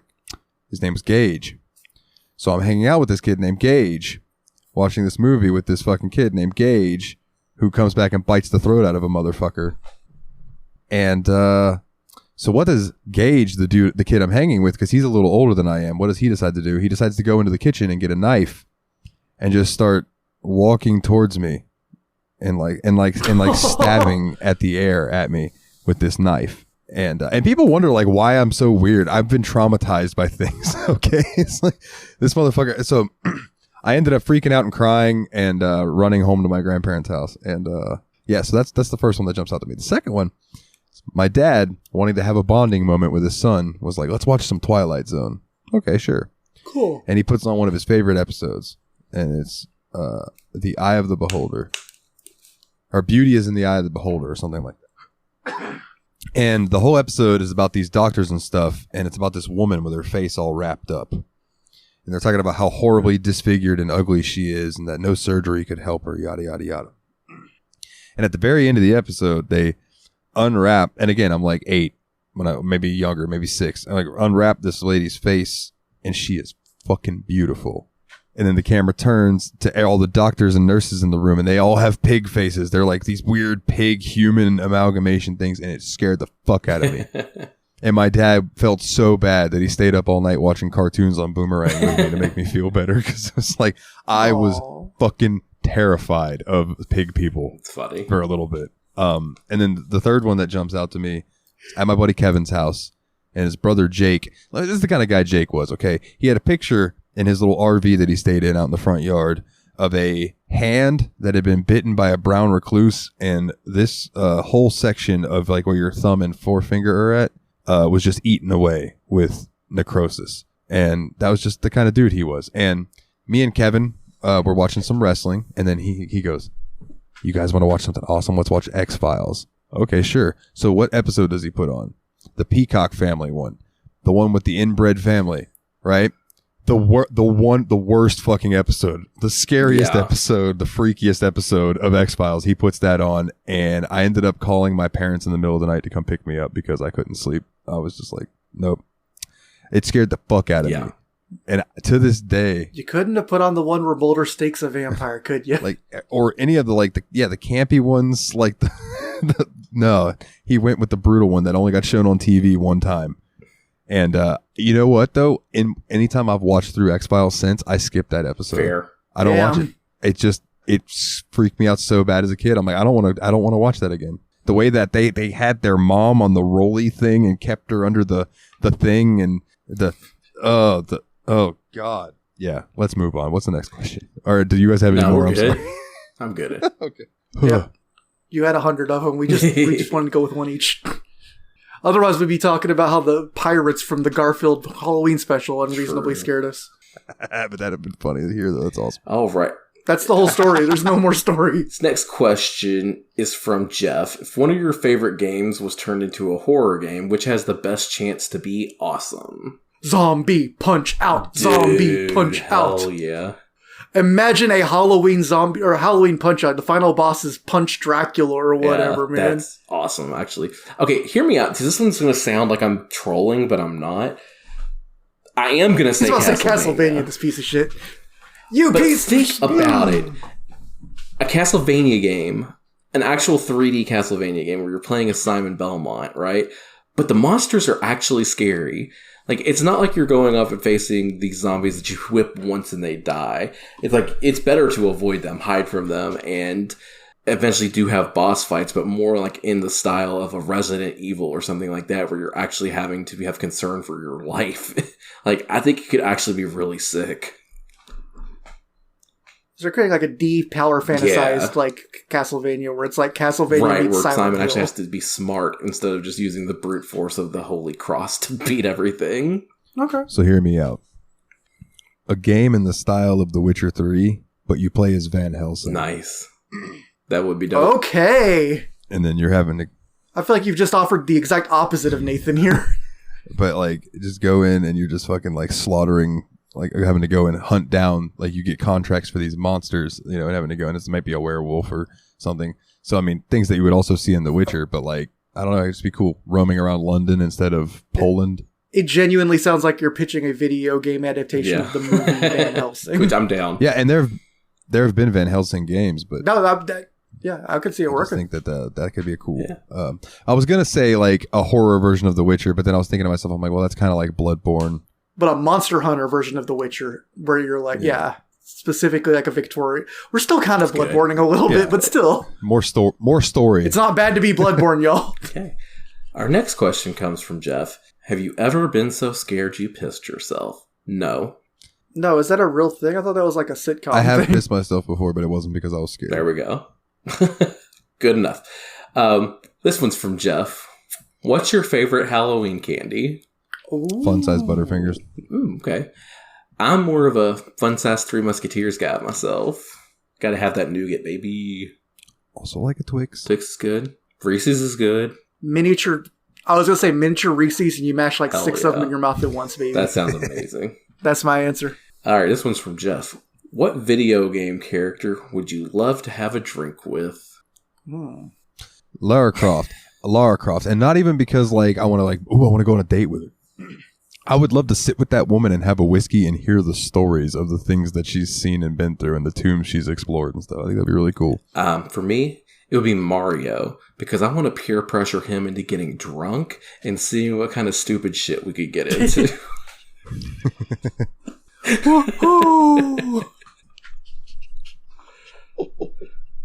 It's me,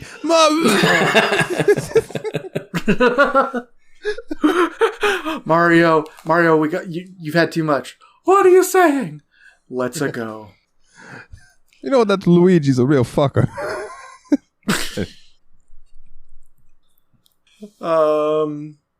Yeah, that's a good question.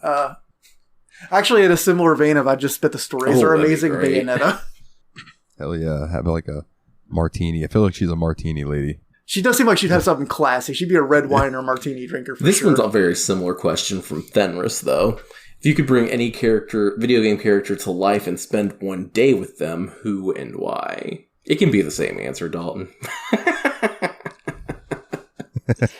I'm thinking like there's a few like part of me wants to say like Snake, but then I'm like, what the fuck would we talk about? What would you guys do together? Yeah, like what would we do? I want to send Kiryu on a ridiculous quest. Okay, I'm going to bring two to life. I want to go hunting demons with the Doomslayer and Isabel. Hell yeah. Oh, as a squad. Yeah. Roll up. That's what I want. Rip and tear. I'm gonna kind of cheat. I just cheated like crazy, Dalton. It's okay. Well, that's fair. That's fair. So, I'm gonna bring to life my favorite Skyrim mod follower, Inigo. Nice. Okay. The blue. You've mentioned Inigo. He's like Khajiit, right? He's cool as hell, and I would like to just bring him to life and hang out with him for a day. Sweet. I'm down. Yep. I don't think modding is cheating. All right. Billy, did you say one? Oh, that's right. Kiri. That'd be so cool. All right. The final mailbag question we have this week is from Fenris. If you could have one Pokemon come to life to be your forever friend, who, what, and why? If either you say Gardevoir or Lopunny. Cops. Or Lopunny. I'm not sure if I know who either of them are, so. Good. You're not that... Furries, basically. They're the ones that people think kind of look like sexy ladies. Okay. I've heard that mentioned before. For me, it's an easy one. I've loved this Pokemon since day one. He's number one in the first game, Bulbasaur. Just tell me Bulbasaur wouldn't be like the most loyal, best dog boy. Like, he's just so cute and perfect. I want a Bulbasaur. I'm a sleepy boy, and I don't want my dreams eaten, so I'm not going to get like drowsy or anything like that. I enjoy my dreams, so I'm going to get the Pokemon that would most likely be the best snuggle buddy, and that is Snorlax. Yeah, you climb up onto Snorlax. That's pretty awesome, bed, dude. Yeah. Just lay on him. I want to get that thing that's like a beanbag, and it's like supposed to be like a life-size Snorlax, where it's like 6 foot. It's like a 6 foot beanbag thing. Just this big fat fucking thing you can sit on. It'd be great. I want the Meowth from the cartoon. Dude, Team so Rocket's good. Meowth. Good, yeah, because you could actually like have conversations with him and shit. Plus, he'd always be getting me into trouble, so I would never be bored. Right. That was. Hey, Willie, what do you think we eat this food we picked up for the order this time? And, sorry, I'm getting sleepy here. That was the last question. Yep. All right, gentlemen. Quickly, we'll run through the best horror games available on PC in 2022. Who's this list from? This is from PCGamesIn.com. So I think we've used them before. Sounds so familiar. first up on this list, actually, I'm gonna. Do each of you have a guess as to like what game might be on here? Just give one guess. Resident Evil 2. I feel like Amnesia's so obvious. I almost feel like I shouldn't be able to say So it. Amnesia and Resident Evil 2. Okay. First up, Phasmophobia. Oh, hell yeah. Yeah. We all know. Don't got to read the whole thing about it. We all know about Phasmophobia. Next up, We've been know about Phasmophobia. Dead by Daylight. Nice. Okay, that seems reasonable. Multiplayer experience. Got all the monsters you love. Up next, though, Metro Exodus. Don't know that one. So I've heard of the Metro series. I don't know what the deal about Exodus is. I'll run through this quickly then. Metro Exodus is a number of games packed into one inviting post-apocalyptic slice of Russia. It is a story-focused family drama as much as it is a Wolfenstein-esque heavy metal-scored first-person shooter. However, there are plenty of spine-tingling horror game sequences creeping en route to the climactic Metro Exodus ending. For a game's irradiated outing allows you to choose whether you want Artyom's adventure to be a guns-blazing assault or a stealthy affair shrouded in darkness, thanks to the game's day and night mechanic. But if you choose to sleep through the daylight hours to creep upon your opponents in pitch darkness, then expect a much scarier experience. Human enemies might be on the back foot, but the chill of the howling watchmen or the charge of a humanimal is excruciatingly unsettling. This is a game that is most terrifying when it changes the rules. Early stages of the game teach you to extinguish light and master the shadows. Then, in the spider-infested bunkers beneath the Caspian Sea, it becomes your weapon. Anyways. That sounds pretty cool. That sounds tight, actually. Yeah, the Metro games they're interesting. They're like Fallout in Russia. Nice. But they're less janky than Bethesda. Yeah. Up next, a game that I think all three of us would like to play at some point. Resident Evil Village. Yep, I'm 100% down to play that. Yeah. It never gets any easier for Resident Evil Village's main protagonist, Ethan Winters. We first meet Ethan in Resident Evil 7 when his long-lost wife mysteriously makes contact and he sets out to find her, leading him to the creepy Bayou cabin and a nasty run-in with unsavory residents, the Baker family. Yeah. And I won't read the rest of that for fear of spoilers for anybody who hasn't played Resident Evil 7, but Village looks awesome. Village does look awesome. And this says it also perhaps has the scariest moment in the series to date. Sweet. But I know what they're talking about because I saw PlayStation Access play that part. I think I might know which one it is too. Up next is a game that I actually got in a mystery key bundle once. Like, just got a good one. The Evil Within 2. Okay. The best horror games keep you up at night. By that metric, The Evil Within 2 screams itself to the top. You will certainly struggle to get sleep after you have seen a pile of severed bodies skittered across the floor assemble themselves into a form of pale, fleshy mass of limbs with several faces, all of them laughing at you with a buzzsaw in place of a right arm. Nice. Yeah. Sounds good. Underneath the whip-smart enemy level design, Evil Within 2 stays with its horror survival roots, always pitting you against one or more crazed enemies that have... son of a bitch. Always pitting you against one more crazed enemy that you have bullets for. Then, fuck it. It's good.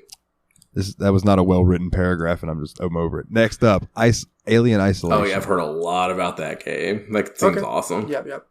This is the scary alien game. Yeah, and I always thought it was cool that they integrated, like, if your microphone's on, the motherfucker can hear you. Oh, like you breathe too loud, and it's like, oh, God. I feel like that worked really well for Phasmophobia, and I'd like to see it done more directly in a game, for sure.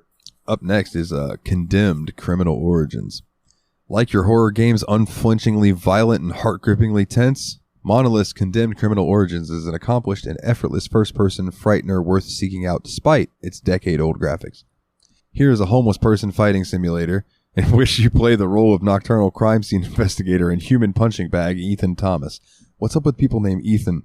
Lots of Ethans, yeah. That's Ethan number 3, at least this most episode. remarkable for its lack of guns. You're right, it is. Condemned Criminal Origins is proper flashlight horror, with terrifying unwashed men leaping out at you from around corners and shadows. Coming out of a brawl alive means carefully timing your punches and patiently blocking your opponent's attacks. and in encounters with multiple enemies, your best option is often to run. No, I'm just going to whip one up and fight the other one. The next one is called Darkwood. Have either of you ever heard of this? Nope, can't say I have. So, sound does not get enough credit in horror games, and if you ever need a reminder of how powerful a simple scratching noise or a distant knock can be, seek out one of the best indie games to delve into the horror genre, Darkwood. This is a top-down horror game about a mysterious man cooking mushrooms in a house right in the middle of a plague-infested forest. When it's light outside, you're free to roam around the festering woods, fighting off rabid dogs, collecting resources, trying to figure out who you are and how you ended up here. But by night, however, your only option is to get back to your house and wait for the horrors of night to pass you by. You can load up your generator and fuel to ward off enemies, and barricade windows to hide yourself, set traps as a last line of defense, but they are coming for you, no matter how well you have prepared. Ooh. Yeah, sounds interesting. That does sound spooky. spooky. Up next is System Shock 2. Okay, yeah, that's old school, but definitely deserves to be mentioned if you're going to be doing PC games. Yeah, it says System Shock 2 kicked a particular flavor of first-person survival horror games into gear. It boasts an open-ended structure with an endless maze of decks and quarters that promote exploration and discovery. It's a lot like being stuck in a haunted John Lewis, except with psychic death monkeys. Psychic death monkeys. What in the fuck is that? It's pretty much what it sounds like. They're evil psychic monkeys. And then I remember the enemy in that game is the Shodan, right? The Shodan, AI. yeah. Look at you, hacker. Yeah. The That was GLaDOS before we had GLaDOS. yeah. Up next, Amnesia: The Dark Descent. There it is.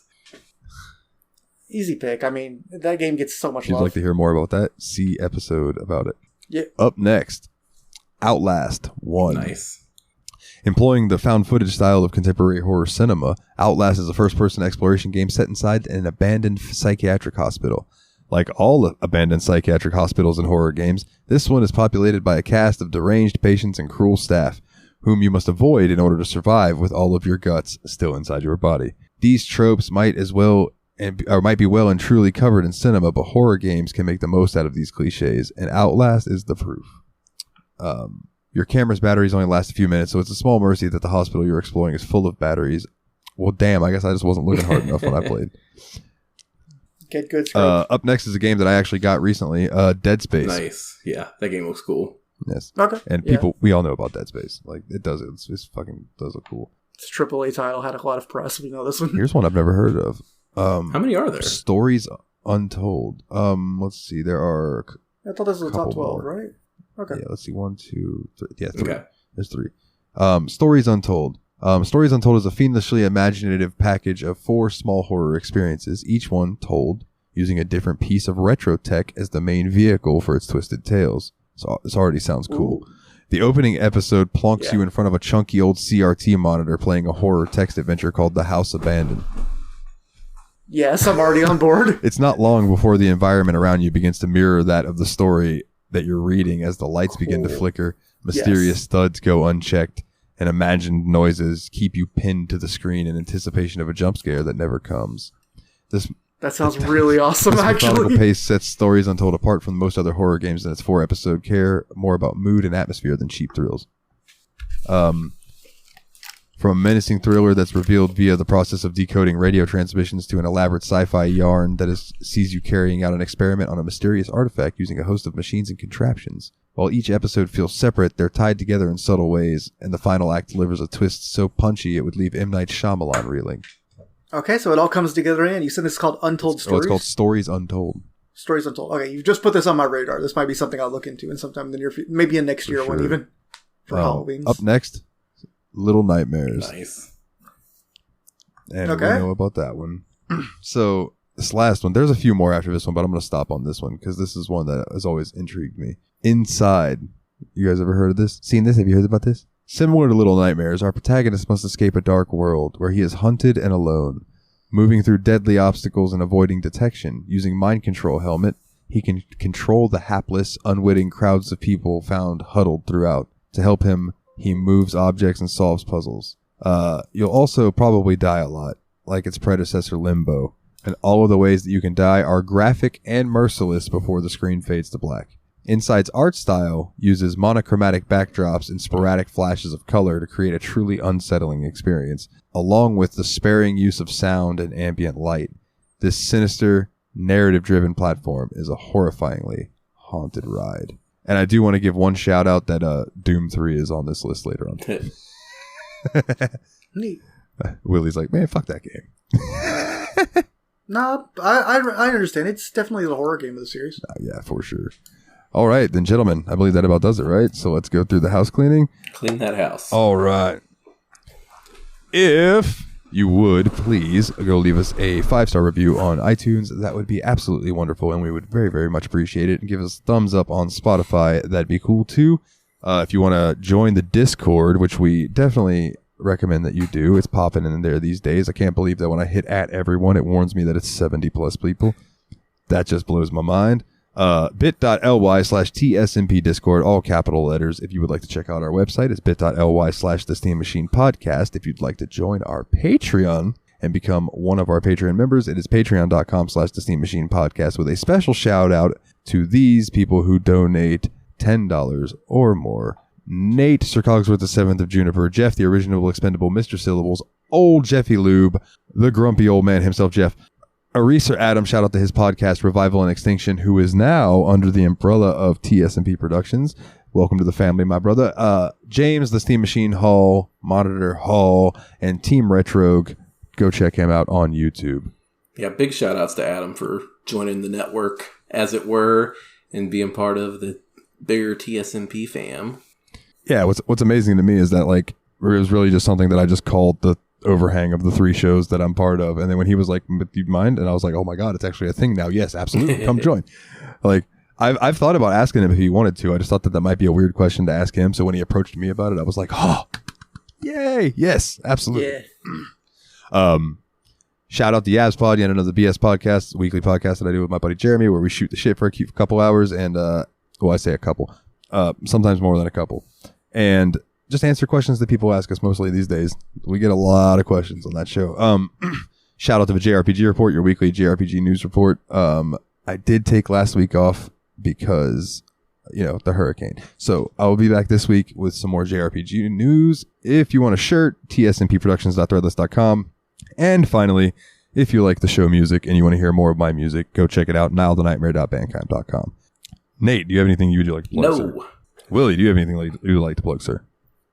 It's probably flu shot season. Go get one of those. It is flu shot season. You can get them at Walgreens. On that note, what are we playing next? Is it Monster Prom? Monster Prom. And we will be joined by one Paul Korn. Hell yeah. So looking forward to that. If, hopefully schedules keep aligning and everything. But looking forward to that. We'll be streaming at some point in the Discord. I think Friday. Did we decide on Friday at some point? I think that's the plan, yeah. All right. So at some point on Friday, we'll be streaming that in the Discord. Hope you all come and join, check it out, chat, have a good time. We love you all. Till the next time, the Destructo Bros. I'm Dalton. As always, guys, take it easy.